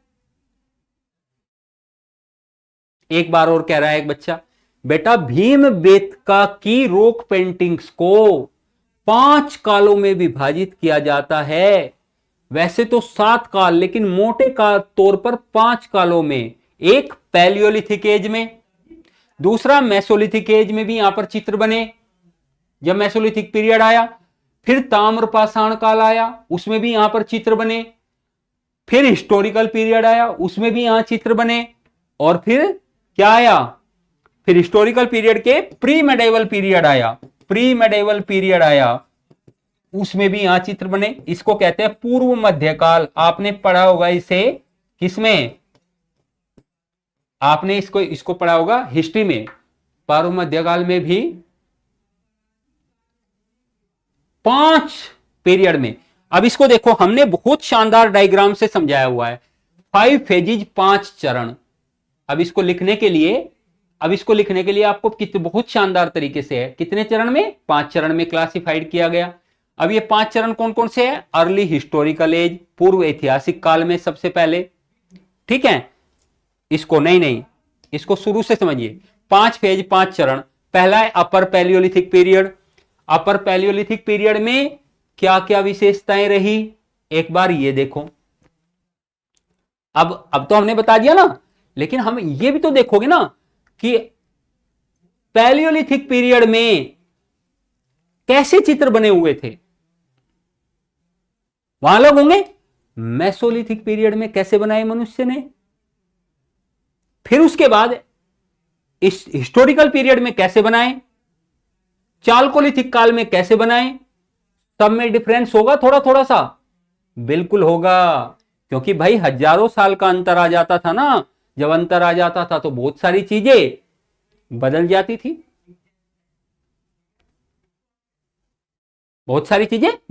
थी, तो अपर पैलियोलिथिक पीरियड में, उच्च पुरा पाषाण काल में देखो क्या क्या हुआ।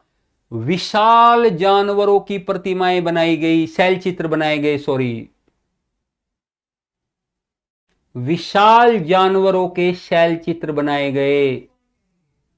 हाथी, जो बड़े बड़े जानवर होते हैं, हाथी, गेंडा, भैंसा, इन सब के पशु इन सब का अंकन आपको, चित्रांकन आपको मिलेगा। दूसरा देखिए यहां पे एलिफेंट वगैरह सबका ग्रीन और रेड रंग का यहां पर प्रयोग किया गया। कौन से कलर का प्रयोग किया गया? तो ग्रीन और रेड रंग का प्रयोग किया गया। मान लो आपसे यही क्वेश्चन पूछ दिया कि describe the classification of Bhimbetka rock paintings, यानी भीमबेटका शैल चित्रों के विभिन्न कालों पर चर्चा करें, विभिन्न चरणों पर चर्चा करें। तो कैसे चर्चा करेंगे? पहला चरण अपर पैलियोलिथिक या पैलियोलिथिक पीरियड, पैलियोलिथिक पीरियड का ही भाग है। और उसमें क्या होता था तो बता देंगे। इसमें मनुष्य बड़े बड़े चित्र बनाता था और इसमें मुख्यतः दो रंगों का प्रयोग करता था, हरा और लाल रंग का प्रयोग करता था। बात समझ में आई हो तो बोलो हां। दूसरे चरण में मनुष्य ने क्या किया? मध्य पाषाण काल में, मध्य पाषाण काल में मनुष्य ने फिर आगे चीजें करनी शुरू कर दी। मध्य पाषाण काल में मनुष्य के द्वारा भारी संख्या में चित्र बनाए गए। अब यदि आपसे कोई एग्जाम में यह क्वेश्चन पूछ लिया जाए कि ऐसा कौन सा काल है इन तीनों कालों में से जिसमें सबसे अधिक चित्र बनाए गए हैं, तो आप उत्तर दोगे मध्य पाषाण काल, मेसोलिथिक पीरियड में भीमबेटका के सबसे ज्यादा चित्र मिलते हैं। और इन चित्रों का आकार थोड़ा छोटा हो गया कि नहीं? इन चित्रों का आकार थोड़ा छोटा हो गया। तो समय के साथ क्या होता था? समय के साथ बेटा यह होता था कि जैसे जैसे समय बदलता था वैसे वैसे टेक्नोलॉजी बढ़ती थी। आप देख लो, आज से 20-25 साल पहले लोहे की किसी वस्तु को बनाने में ज्यादा लोहा लगता था और 20-25 साल बाद आज आधुनिक काल में आओगे आप, कम लोहे का प्रयोग होता था। पहले के पुल देखो, जो ब्रिज बने हुए हैं, पहले के ब्रिज देखो, लोहा ही लोहा लगा रहता था और वो बड़े बड़े लोहे को ढापा जाता था। आज देखो सरिया के तौर पर टेक्निकल करके उसको इस तरीके से बनाया जाता है, उसकी लंबी उम्र हो जाती है। पहले देखोगे घर पे मां और दादी की शादी हुई होगी आपके घरों पे, तो पहले देखोगे आप बड़े बड़े बॉक्स आते थे, साथ में संदूक, लोहे के संदूक आते थे। ऐसे घर में, आपके भी घर में ऐसे संदूक मिलेंगे आपको। पहले अलमारी जो होती थी वो भी बड़ी बड़ी आती थी लोहे की। आज उन्हीं संदूकों को या उन्हीं बॉक्सेस को आप लेने जाओगे मार्केट में तो आपको बहुत छोटे छोटे मिलेंगे और बहुत सुंदर तरीके से बनाए हुए मिलेंगे और उनमें लोहा भी बहुत कम लगा रहेगा। क्या विकास हुआ? टेक्नोलॉजी का विकास हुआ और मटेरियल थोड़ा कम हो गया।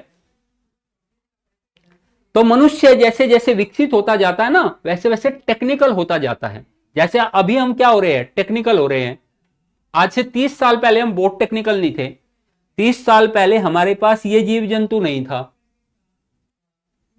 फोन 30 साल पहले कहां था? मतलब स्मार्टफोन नहीं था। फोन तो था, स्मार्टफोन नहीं था जैसे ये आया। अब ये स्मार्टफोन नहीं है। अभी देखो, अब ये इसने हमें कितना टेक्निकल बना दिया। सब कुछ इसमें है जी।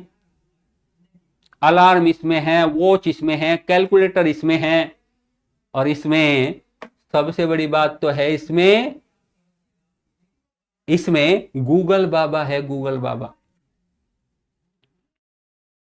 हम अलेक्सा से कुछ भी बोलते हैं और अलेक्सा बात को मान के उसे तुरंत सर्च आउट करती है कि नहीं करती है?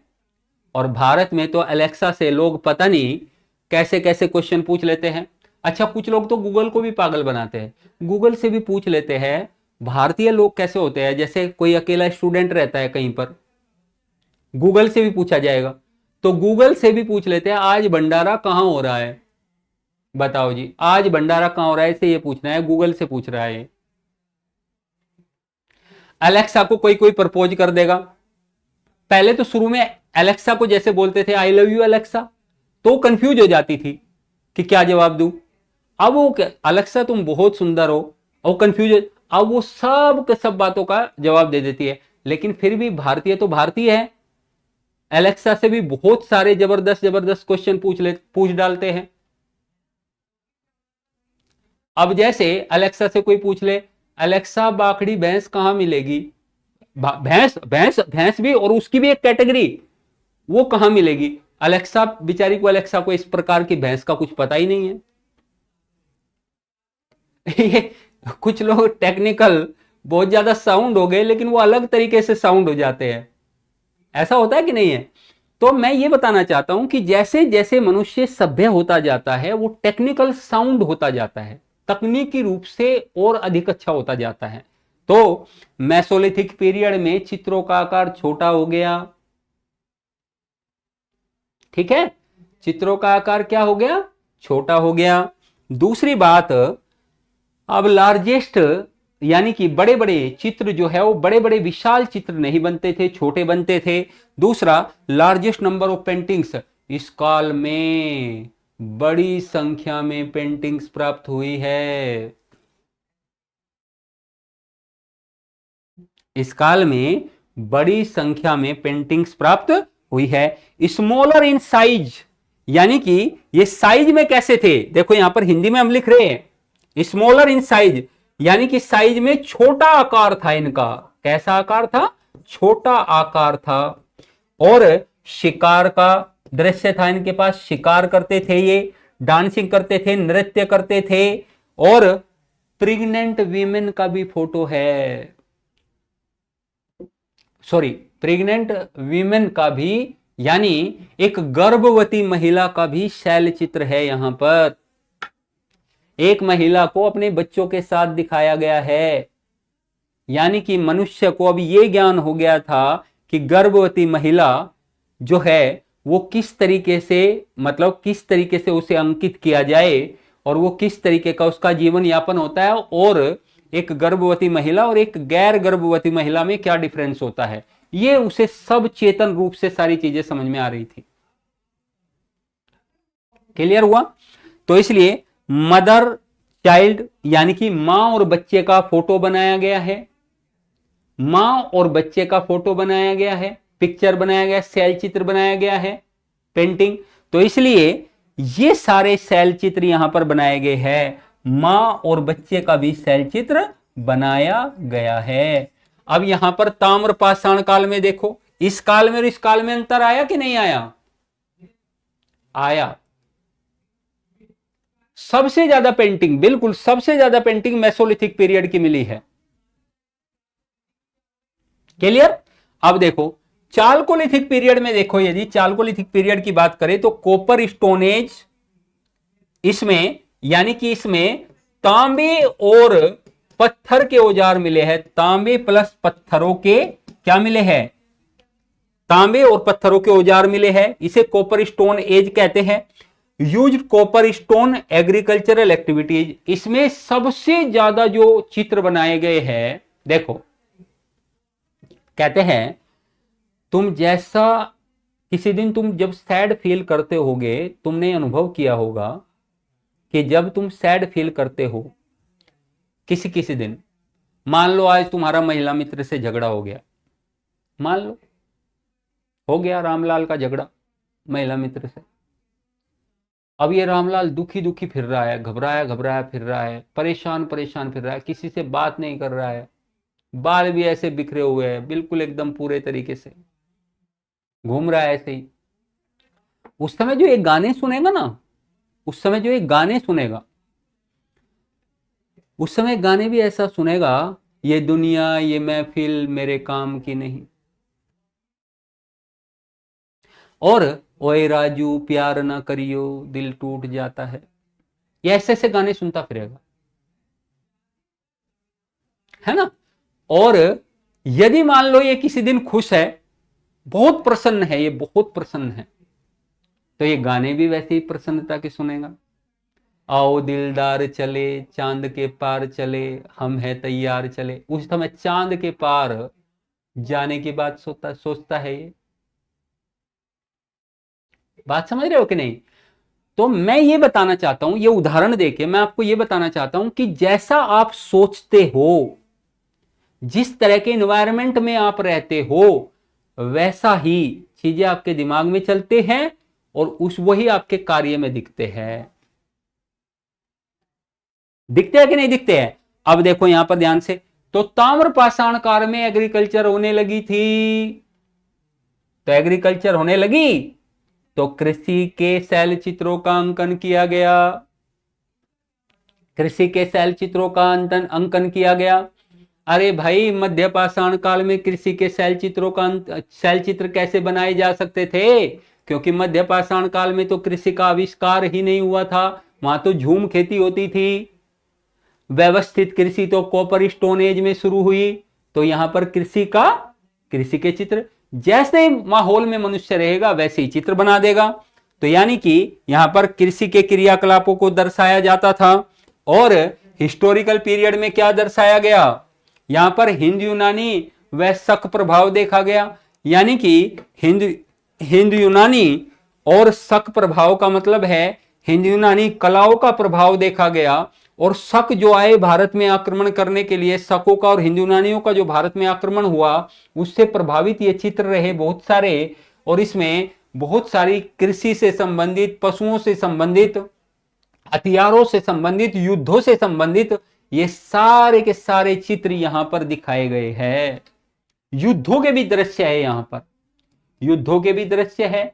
और साथ में यहां पर बहुत बड़े पैमाने पर धर्मों से संबंधित दृश्य, धार्मिक रूप से भी मनुष्य का अंकन अब शुरू हो गया, यह दृश्य है यहां पर। अच्छा, एक बच्चा पूछ रहा है सर चालकोलिथिक पीरियड का काल क्या है। तो बेटा इसका चालकोलिथिक पीरियड का तू काल समझ ले एक बार। चालकोलिथिक पीरियड का काल है 3000 बीसी से लेकर 1000 बीसी तक, यह चालकोलिथिक पीरियड का काल है। इसे नोट कर सकते हैं सभी लोग, ठीक है। तो ये काल है इसका। अब यहां पर देखो थोड़ा सा और समझ लेते हैं एक बार कि अर्ली मेडिवल एज में कैसे आए। ऐसा माना जाता है कि यहां पर तो सामान्य चित्र बनने शुरू हो गए थे। और हमें जो भीमबेटका में लास्ट पेंटिंग मिली है वो 1000 एडी के आसपास की मिली है, 1000 एडी के आसपास की। अब सोचो आप, यानी कि आप 1000 एडी की, यानी सुनो यहां पर मेरी बात सुनो ध्यान से, 40 से 50 हजार साल पुराने और नए सारे चित्र यहां पर मौजूद है भीमबेटका में। क्या भीमबेटका का इंपॉर्टेंस होगा कि नहीं होगा, यस और नो। अरे भीमबेटका का इंपॉर्टेंस भारत में सबसे ज्यादा होगा कि नहीं होगा, निश्चित तौर पर होगा। भीमबेटका अद्भुत साइट है। भीमबेटका मनुष्य के शैल चित्रों को बताने वाली साइट है। और उन शैल चित्रों के बारे में, उनमें मनुष्य ने क्या कंट्रीब्यूशन दिया, मानव सभ्यताओं ने क्या कंट्रीब्यूशन दिया, इसके बारे में बताने वाली साइट है। तो इसलिए भीमबेटका का बहुत बड़ा योगदान है दोस्तों, बहुत बड़ा योगदान। भीमबेटका के चित्रों का महत्व, भीमबेटका के चित्रों का महत्व क्या है दोस्तों। भीमबेटका के चित्रों का महत्व नंबर 1, पहला महत्व यह है कि they had knowledge of minerals and chemical science. रंगों व खनिजों का ज्ञान बहुत बढ़िया था इन लोगों को। अरे बात समझ रहे हैं, रंगों और खनिजों का ज्ञान इन्हें बहुत बढ़िया था। पहला महत्व यह है। ये देखो कितने विशेष रंगों को जानते हैं उस काल में। क्लियर क्लियर, ज्यादा रंगों का ज्ञान। डिपिक्शन ऑफ एनिमल्स, पशुओं का चित्रण ये बार बार कर रहे हैं, इसका मतलब पशु इनके जीवन का महत्वपूर्ण अंग रहे होंगे हंटिंग के माध्यम से। और हां ध्यान से सुनो, इस काल में भी मनुष्य, इस काल में भी मनुष्य। अच्छा, मनुष्य के द्वारा पहला पालतू पशु कौन सा बनाया गया था, किस किस को पता है, कोई बता देगा क्या। मनुष्य के द्वारा पहला पालतू पशु कौन सा बनाया गया, डॉग। बिल्कुल बिल्कुल सही, बहुत सारे बच्चों के आए हैं dog. Dog was the first animal who was domesticated by human being, यानी कि कुत्ता पहला पशु था जिसे मनुष्य के द्वारा पालतू बनाया गया था। बिल्कुल बिल्कुल सही बात है। और यहां पर देखिए, यहां पर 2 प्रकार के पशुओं का अंकन है, एक जिनका वह शिकार करता है और एक के साथ वह क्या करता है, एक के साथ वह बहुत प्रेम से रहता है, तो वो भी अंकन यहां पर किया गया है। यानी पशुओं के साथ खेलते हुए रहते हुए भी मनुष्य को दिखाया गया है। यानी वो सिर्फ ऐसा ही नहीं करता था, वो सिर्फ ऐसा ही नहीं करता था कि पशुओं का शिकार ही करता था या फिर पशुओं के साथ जो है उसका बर्ताव अच्छा नहीं था, बल्कि मनुष्य पशुओं के साथ यानी कि अच्छे बर्ताव करता हुआ भी दिखाई देता है। क्लियर। अब देखो नियोलिथिक पीरियड में एक बच्चा पूछ रहा है कि कोई पेंटिंग नियोलिथिक काल की, यहां पर कोई पेंटिंग नहीं मिली है बेटा। भीमबेटका में नियोलिथिक जो पीरियड है वो अब्सेंट है, उपस्थित है, अनुपस्थित है, अब्सेंट है इस तरह की पेंटिंग। क्लियर। तो यहां पर देखें, डिपिक्शन ऑफ एनिमल्स और human being was not cruel, यानी कि मनुष्य बर्बर नहीं था। और हमने यहां पर यह भी जान लिया कि मनुष्य सिविलाइज्ड था थोड़ा बहुत, तभी तो प्रेग्नेंट माँ यानी प्रेग्नेंट वीमेन की के चित्र बना रहा है, वह ग्रुप में डांस करते हुए की चित्र बना रहा है, कपड़े की साज सज्जा वाले चित्र बना रहा है, ठीक है, अपने परिवार के साथ रहते हुए के चित्र बना रहा है। ये सारे चित्र वो बना रहा है कि नहीं बना रहा है? तो ये सारी चीजें हैं एलिमेंट्स ऑफ सिविलाइजेशन। और इससे आपको सभ्यता का विकास पता चला कि नहीं चला? कैसे मनुष्य ने किस काल में कैसे रंगों का, किस काल में कैसे कैसे चित्र बनाने का, सभ्यता का विकास का भी भीमबेटका से पता चलता है। ठीक है, तो यानी आपको आर्कियोलॉजिस्ट ने इसे जो है विशेष तरीके से इसकी जानकारी करके हमें ये बताया ये किस किस काल के चित्र है, कार्बन डेटिंग का सहारा लेकर और दूसरे अन्य टेक्निकल चीजों के सहारे से उन्होंने ये बताया कि किस तरीके से मनुष्य यहां पर चित्र बनाता था और ये किस काल से संबंधित है। तीसरा पॉइंट, ह्यूमन बीइंग। बेटा यहां पर यह बताया गया कि मनुष्य सभ्य था, यहां पर यह बताया गया कि मनुष्य सभ्य था, ऐसा नहीं था कि बहुत बर्बर था मनुष्य इस काल में। भीमबेटका के चित्रों से पता चलता है। क्यों? क्योंकि यदि वो प्रेग्नेंट लेडी का चित्र फैमिली के साथ रहते हुए कपड़े पहने हुए चित्र दिखा रहा है और सामूहिक नृत्य करते हुए दिखा रहा है, तो इसका मतलब ये है, जो ये सब चित्र दिखा रहा है इसका मतलब ये है कि वो सभ्य है, ये चित्र बना रहा है, तभी तो कपड़े पहने हुए परिवार के साथ रहते हुए जैसे चित्र बना रहा है वो। बात समझ में आई? तो इस पॉइंट का मतलब ये है एलिमेंट्स ऑफ सिविलाइजेशन, सभ्यता के तत्वों का पता चलता है कि नहीं चलता है?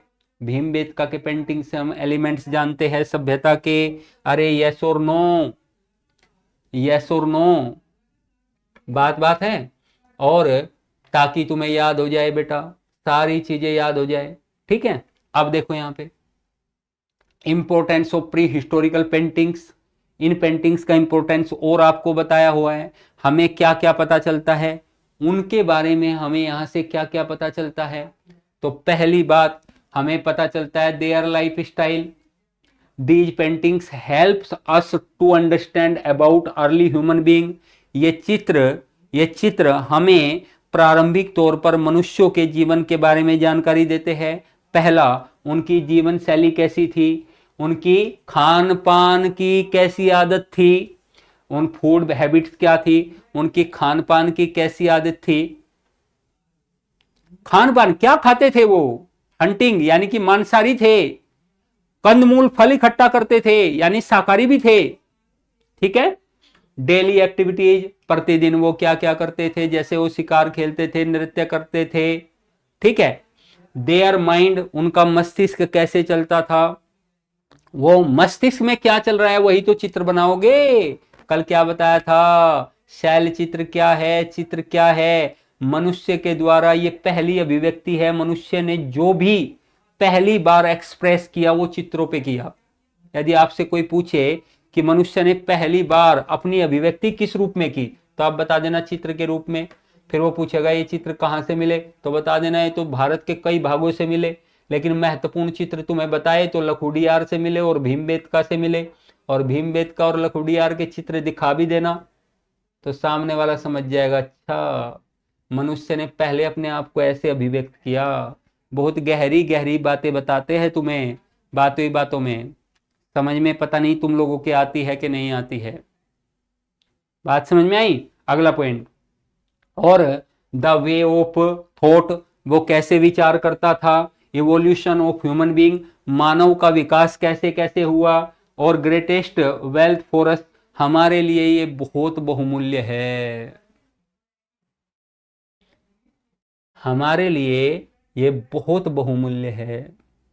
ये सारी चीजें नोट कर लोगे और ध्यान से सुनो, ये सारी चीजें नोट कर लोगे और भीमबेटका के शैल चित्रों का महत्व आपसे कोई पूछे, इनको लिख दोगे, पूरे नंबर आपको प्राप्त हो जाएंगे।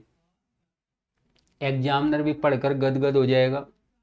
कि बच्चे को सब पता है कि महत्व क्या था इन चित्रों का, ये चित्र कितने कितने काल के थे, कौन कौन से काल के थे। बात समझ में आई हो तो बोल दो हाँ। बात समझ में आई कि नहीं आई? ठीक है, तो ये देखो,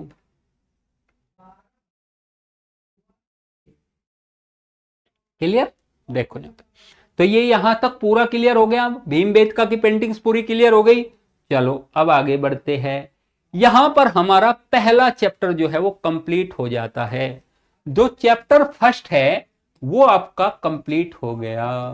देखो, ये चैप्टर इसीलिए कंप्लीट हो गया बच्चों, क्योंकि इसका जो आपने आधार बनाया था, मैंने जो पहले 2 दिन में जो मैंने आपका मजबूत बेस बनाया था, उसके कारण ये चैप्टर आज एक ही दिन में क्लियर कर दिया और सारा समझ में भी आ गया। इसीलिए तुम्हें बोल रहे थे पेशेंस, धैर्य रखो, धैर्य, धैर्य का फल मीठा होता है। अब सारी आर्ट एंड कल्चर बहुत शानदार तरीके से आपको समझ में आ जाएगी। क्लियर? तो देखो, 2 मिनट में आपको 2 बातें बताएंगे, ठीक है? ध्यान से सुनिए, ठीक है? पहली बात, पहली बात, भारत में शैल चित्र किन किन राज्यों से मिले हैं? पता है आपको? उत्तर प्रदेश, बिहार, कर्नाटक, उत्तराखंड, मध्य प्रदेश। सबसे महत्वपूर्ण 2 जगह का डिस्कशन किया, एक लखुडियार और एक भीमबेटका। लखुडियार के बारे में बताया तो 3 रंगों का प्रयोग करते थे अपने चित्रों में। Lakhudiyar, the word Lakhudiyar means 1 lakh caves. The word Lakhudiyar means 1 lakh caves, यानी लखुडियार शब्द का मतलब है 1 लाख गांव।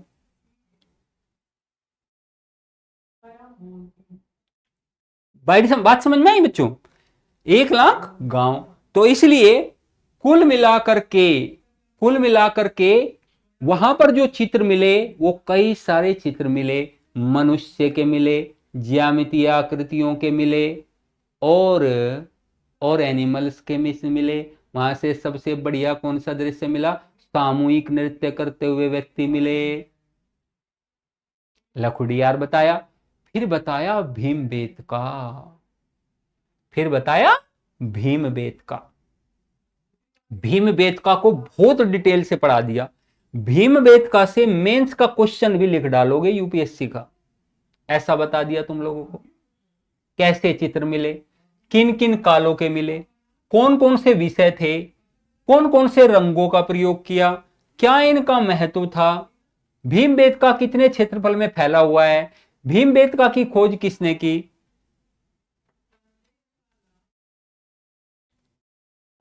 क्लियर और नोट? ये सब बता दिया। अब आओ दूसरे चैप्टर पर। अब हम शुरुआत कर रहे हैं चैप्टर 2। चैप्टर 2 अर्थात अध्याय 1। अध्याय 1। थैंक यू सो मच बच्चों, बहुत सारे बच्चे जो है। अच्छा, तुम लोग ना ये प्यार व्यार वाले सिंबल मत भेजा करो। ये कई बार, अच्छा कई बार कुछ बहुत भावनाओं में बह जाते हैं, आई लव यू सर, फलाना सर, ढमकाना सर, एकदम बिल्कुल, और पता नहीं कैसे कैसे फोटो भेजने लगते हैं। इस तरीके से मत करें। कई बार जो है, कई बार तो बच्चे जो है क्या करते हैं, जैसे मान लो कभी नंबर वंबर किसी बच्चे को ऑफलाइन क्लासेज वगैरह में किसी को नंबर दे दिया, और मान लो कभी, अच्छा रात को मैसेज करेंगे कभी कभी तो बच्चे, सर पहचाना। मैंने कहा भाई कौन हो? तो जैसे ही कौन हो पूछा, वैसे ही तुरंत लव यू सर जी, वैसे एकदम तुरंत। मैंने कहा अरे नाम तो बताओ। अच्छा कुछ तो ऐसे शरारती हो जाते हैं, सर नाम का क्या करोगे पूछकर, लेकिन फिर भी बता दूं कि हुमा कुरैशी, ऐसी ऐसी चीजें। अब एक आध बच्चा जो है इस तरीके की शरारत मजाक में करता है, तो भाई ऐसा ना करे। ठीक है, समझ में आया? अच्छा, चलो बहुत बढ़िया, बहुत अच्छे समझ में आ रहा है, गुड। अब देखो तो फिर arts of Indus valley civilization. Arts of Indus valley civilization का मतलब है कि अब हम सिंधु घाटी सभ्यता में आ गए। अब बच्चों बहुत टफ चैप्टर तो आप लोगों ने समझ लिया, अब तो आप आसान चैप्टर्स में आ गए। वो तो हमने बहुत शानदार तरीके से बैकग्राउंड बना के आपको बता दिया। अब arts of Indus valley civilization का मतलब है कि सिंधु घाटी की जो सभ्यता है, सिंधु घाटी की सभ्यता है, उसका आर्ट कैसा है। अच्छा, पहली तो बात यह कि सिंधु घाटी की सभ्यता प्रोटो हिस्टोरिकल पीरियड का एक पार्ट है। दूसरी बात यह कि सिंधु घाटी की सभ्यता हमारे पास, हमारे इंडियन सबकॉन्टिनेंट में, या बल्कि वर्ल्ड में at that time, contemporary world में मोस्ट डेवलप्ड सिविलाइजेशन है जो हमें उस समय ज्ञात थी। हाँ बेटा, प्री हिस्टोरिकल पीरियड में लखुडियार और भीमबेटका दोनों पढ़ना है, दोनों पढ़ना है हमें इसमें। क्लियर? अब देखो यहां पर इंडस वैली सिविलाइजेशन को थोड़ा सा हम आपको एक बैकग्राउंड बताएंगे। इंडस वैली सिविलाइजेशन तो वैसे आपने पढ़ा हुआ है, मैं जानता हूं आपने सिंधु घाटी की सभ्यता पढ़ी हुई होगी, सर ने समझाई होगी आपको। लेकिन हम आर्ट एंड कल्चर के पॉइंट ऑफ व्यू से चीजें समझेंगे कि आर्ट एंड कल्चर उसका कैसा था, और हम आपको बहुत शानदार से तरीके से बताएंगे। इसमें पहला पॉइंट एक हम ये बताएंगे, जैसे सिंधु घाटी की सभ्यता है वो ये है कि ये देखिए map of Indus valley civilization का सबसे पहले हम आपको एक मैप दिखाएंगे और एक चीज बताएंगे कि ये जो सिंधु घाटी की सभ्यता है इसका नाम सिंधु घाटी की सभ्यता क्यों पड़ा। मान लीजिए, ध्यान से सुनिएगा बच्चों, ये सिंधु घाटी की सभ्यता है, सिंधु घाटी की सभ्यता है, इसे बोलेंगे हम Indus valley civilization, Indus valley civilization. ये इंडस वैली सिविलाइजेशन, इसकी खोज कैसे हुई और ये हमें कैसे मिली। पहली बात मैंने आपको बताया मोस्ट डेवलप्ड सिविलाइजेशन है ये, मोस्ट डेवलप्ड सिविलाइजेशन है ये, सबसे ज्यादा विकसित सभ्यता है ये। अब आप एक विकसित सभ्यता में आ गए जहां सब कुछ आपको मिलेगा, आपको नगरीय सभ्यता के तौर पर मिलेगा। यह सभ्यता सिंधु नदी के किनारे फली फूली थी, इसलिए इसका नाम पड़ा सिंधु घाटी की सभ्यता। लगभग आज से, ध्यान से सुनना बच्चों, लगभग आज से 4500 साल पहले, 4500 ईयर्स एगो, 4500 वर्ष पहले सिंधु नदी के किनारे कुछ लोग सिंधु नदी के दोनों ओर बस्तियां बनाकर रहते थे। कुछ लोग बस्तियां बसाकर रहते थे। क्लियर हुआ? लेकिन ये लोग कैसे थे, और ये लोग सिंधु नदी के किनारे बस्तियां बनाकर रहने के कारण ही यहां पर इस घाटी में नदी के दोनों ओर का जो जो स्थान होता है उसको हम घाटी से रिप्रेजेंट करते हैं, नदी के दोनों ओर, इसलिए इसको कहा गया सिंधु घाटी की सभ्यता। अच्छा एक बात बताओ, यदि ये नदी के दोनों ओर है तो इसकी भूमि फर्टाइल होगी कि नहीं होगी? इसकी भूमि उपजाऊ होगी कि नहीं होगी? सिंधु घाटी की सभ्यता का मुख्य व्यवसाय कृषि क्यों है? कभी सोचा इस बात को? इसलिए है क्योंकि यहां की लैंड जो थी वो बहुत फर्टाइल थी, बहुत उपजाऊ भूमि थी, और उत्पादन जो है वो बहुत ज्यादा होता था। तो मैं बता रहा हूं कि आज से लगभग 4500 साल पहले, मैं कह रहा हूं कि 2500 बीसी, 2500 बीसी का मतलब आज से 4500 साल पहले, 2500 बीसी यानी 2500 तो वे हो गए, और 2024 ये जो चल रहा है अभी, यानी कि 4524 साल पहले ये सभ्यता फल फूल रही थी यहां पर सिंधु नदी के किनारे।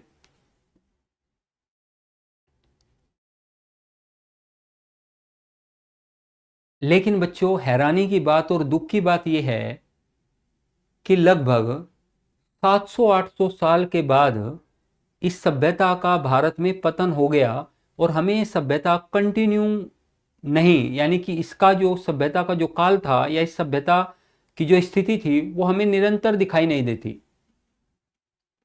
1500 बीसी के आसपास भारत में आर्यंस आए और जब आर्यंस आए उससे पहले ही कहा जाता है कि इंडस वैली सिविलाइजेशन 1750 बीसी के आसपास आकर खत्म हो गई थी। इनके साथ क्या हुआ होगा? ये इतनी विकसित सभ्यता जो नगरों में बसती थी, जो ब्रॉन्ज एज सिविलाइजेशन थी, कांसे का जमकर प्रयोग करती थी, इनके साथ आखिर ऐसा क्या हुआ होगा जो ये सभ्यता पतन की ओर चले गए? बेहद विकसित लोग थे, पढ़े लिखे, इनकी लिपि थी अपनी एक, उस लिपि को आज तक भी हम नहीं समझ पाए। ऐसी लिपि इन्होंने लिखी है, आज तक हम उस लिपि को पढ़ नहीं पाए। इतने ज्ञानी लोग, आखिरकार सभ्यता का पतन कैसे हुआ? इतिहासकारों के बीच इस बात को लेकर भारी विवाद है कि सिंधु घाटी सभ्यता का पतन कैसे हुआ। कोई कहता है बाढ़ आ गई, कोई कहता है सूखा पड़ गया, कोई कहता है जलवायु परिवर्तन हो गया, कोई कहता है कि यहां पर पेंडेमिक फैल गई, यानी कि महामारी फैल गई। सबकी अलग अलग, कोई कहता है अर्थक्वेक आ गया, किसी ने कहा कि भूकंप आया और सारी सभ्यता नष्ट हो गई। इतिहासकारों के बीच में भारी मतभेद है इसके डिक्लाइन को लेकर, इसके डिक्लाइन के कोज को लेकर, यानी इसका जो पतन का कारण था उसको लेकर। लेकिन हम पहले पतन की बात ना करें, हम पहले यह बात करें कि इस सभ्यता का पतन हो गया, सभ्यता खत्म हो गई, लेकिन हमें इस सभ्यता का पता कैसे चला कि यह सभ्यता भी थी भारत में। हमें इस सभ्यता की बस्तियां मिली जिसके कारण हमें पता चला कि यह सभ्यता यहां मिली। This civilisation was discovered by Dayaram Sahni under the guidance of John Marshall in 1921। इस सभ्यता की खोज दयाराम साहनी के द्वारा जॉन मार्शल के नेतृत्व में 1921 में की गई थी। और यह सभ्यता हमारे प्रकाश में आई और Dayaram Sahni 1921 Dayaram Sahni discovered first sight Harappa. Dayaram Sahni ने इस सभ्यता का पहला स्थल हड़प्पा खोजा था। Rakhaldas Banerjee 1922 Rakhaldas Banerjee discovered second site Mohenjodaro. और इस सभ्यता का दूसरा स्थल जो हमें मिला वो मोहनजोदड़ो था और वो राखलदास बनर्जी ने खोजा था।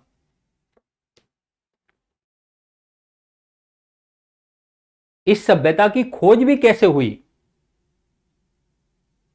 कहते हैं पहली बार 1826 में, बिल्कुल पहली बार 1826 में चार्ल्स मैसन ने एक टीले को देखकर यह कहा था कि यहां कोई पुरानी सभ्यता दबी पड़ी हुई है और हमें यहां खोज करनी चाहिए। 1856 में जब काम चल रहा था रेलवे का कराची से लाहौर के बीच में, तभी बर्टन बंधु वहां पर दो भाई मिलकर इस एक्सकेवेशन के काम को करवा रहे थे। तभी अचानक से वहां पर हमें एक स्थल या कुछ मिट्टी के कुछ घर, कुछ आवास निकलने लगे। बर्टन बंधु ने एक रिपोर्ट तैयार करके ब्रिटेन भेज दी कि यहां कोई सभ्यता है प्राचीन और हमें खुदाई करवानी चाहिए। लेकिन दोस्तों, ब्रिटेन उस काम को कभी नहीं करवाता था जिसमें उसे फायदा ना हो। ब्रिटेन ने कहा जाने दो, छोड़ो, कौन खुदाई करवाएगा। हमारा मुख्य उद्देश्य क्या है? भारत की लूट करना, भारत का एक्सप्लॉयटेशन करना, इकोनॉमिक एक्सप्लॉयटेशन करना।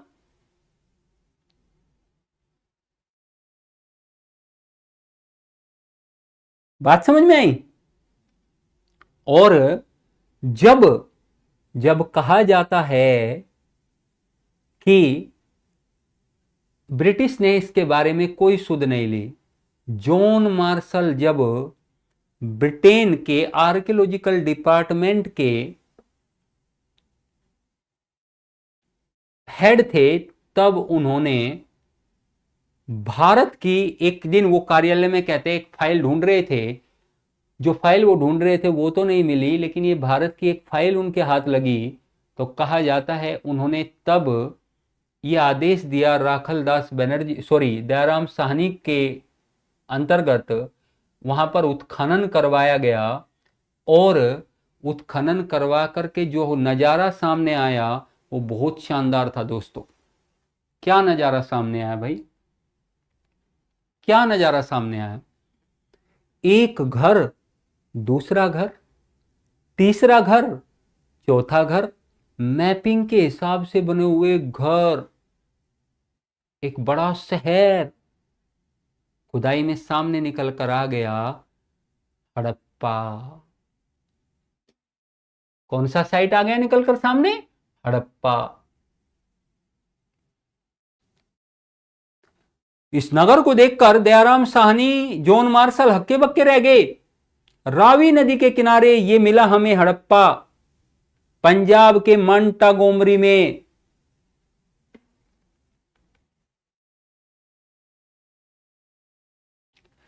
और अगले साल 1922 में, ये बात 1921 की है, अगले साल 1922 में हड़प्पा से 434 किलोमीटर दूर एक जगह और मिट्टी का बड़ा सा टीला देखा, खुदाई शुरू, और फिर एक और बड़ा शहर, अब की बार पहले से भी बड़ा शहर, मोहनजोदड़ो।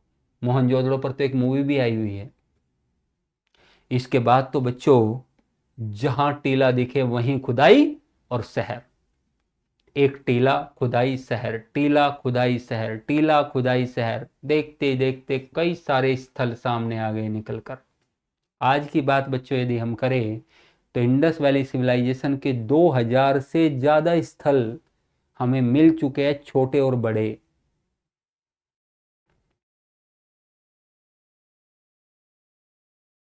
बात समझ में आई कि नहीं? तो इस सभ्यता की खोज किसने की? दयाराम साहनी ने 1921 में जॉन मार्शल के गाइडेंस में। पहला स्थल कौन सा खोजा? हड़प्पा। दूसरा स्थल कौन सा खोजा? मोहनजोदारो। क्लियर हुआ? तीसरा स्थल चन्हूदारो, आरसी मजूमदार ने। ऐसे करके बहुत सारे स्थल खोजे जाते रहे। ये देखिए, इंडस वैली सिविलाइजेशन में पहले, सबसे पहले डिस्कवरी को ही मैंने समझाया कि कैसे खोज हुई, ताकि जब मैं इसकी कला को समझाऊं तो मुझे ये पता चल जाए कि बच्चों को खोज भी पता है और कैसे कैसे हुई ये सब भी पता है। ये सारी चीजें पता है बच्चों को। तो इसलिए उसके बाद हम, खोज के बाद देखो हम क्या समझेंगे, खोज के बाद हम समझेंगे कि ये कैसी सभ्यता थी। तो हम आपको बता दें, ये एक अर्बन सिविलाइजेशन थी। कैसी सिविलाइजेशन थी? एक अर्बन सिविलाइजेशन थी। Urban civilization. कैसी सिविलाइजेशन थी? Urban civilization. अर्बन सिविलाइजेशन का मतलब है नगरीय सभ्यता थी। यहां पर हमें नगर मिले हैं, नगर। और मोस्ट डेवलप्ड, अधिक विकसित, मैंने बताया ये दुनिया की सबसे ज़्यादा डेवलप्ड सिविलाइजेशन थी, सबसे ज़्यादा विकसित सभ्यता थी। खोज वगैरह लिखवाने की तो आवश्यकता है नहीं कि खोज किसने की, ये तो तुम सब लिख लोगे। ठीक है, लिखा हुआ होगा खोज किसने की, पहला स्थल कौन सा मिला, दूसरा स्थल कौन सा मिला। ठीक है, हम तो जो इसमें बहुत संबंधित हमारा जो काल है वो हम आपको बताएंगे। बेटा 2-3 मिनट और रुक जाइए, ठीक है, अभी थोड़ा सा बता रहे हैं, उसको बता करके करेंगे। अच्छा, अब ये यहाँ पर कि इस का सभ्यता का काल क्या है, तो मैंने बताया कि 2500 बीसी से लेकर 1750 बीसी तक इस सभ्यता का काल है। ठीक है, और इस सभ्यता को हम कहते हैं सबसे ज्यादा विकसित सभ्यता के तौर पर देखते हैं, लेकिन इन लोगों ने कलात्मक विकास भी बहुत ज्यादा किया है। इन लोगों ने कलात्मक विकास बहुत ज्यादा किया है। आप इनके एक बार यदि टाउन सिस्टम को देखोगे तो आप हक्के बक्के रह जाओगे। टाउन प्लानिंग को देखोगे तो हक्के बक्के रह जाओगे आप। इंडस वैली सिविलाइजेशन भारत ही नहीं, समकालीन विश्व में भी सबसे विकसित सभ्यता थी।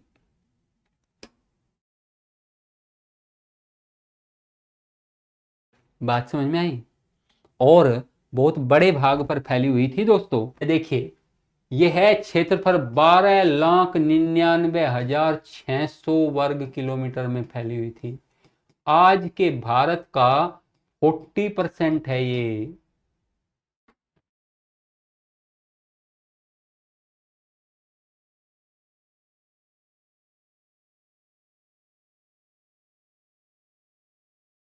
आज के भारत का कितने परसेंट है ये? 40% है। इसका शेप ट्रायंगुलर था। और देखिए, ये सारा यहां से ये फैला हुआ है, फैलाव है इंडस वैली सिविलाइजेशन का। ये पूरा फैलाव है इंडस वैली सिविलाइजेशन का। यानी तुम ये समझ रहे हो कि यहां से इधर इंडस वैली सिविलाइजेशन ईस्ट में कम है, साउथ में इंडस वैली सिविलाइजेशन कम है, लेकिन दायमाबाद महाराष्ट्र इसमें था।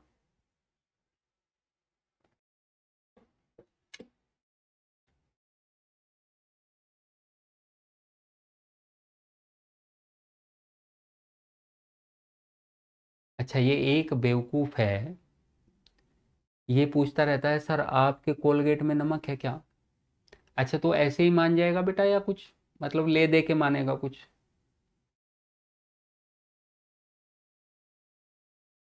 ज्यादा पिटाई कर देंगे हम। तुम यदि ऑफलाइन क्लास में होती तो तुम्हारी कुट तुम यदि ऑफलाइन क्लास में होते तो तुम्हारी कुटाई बहुत हो जाती।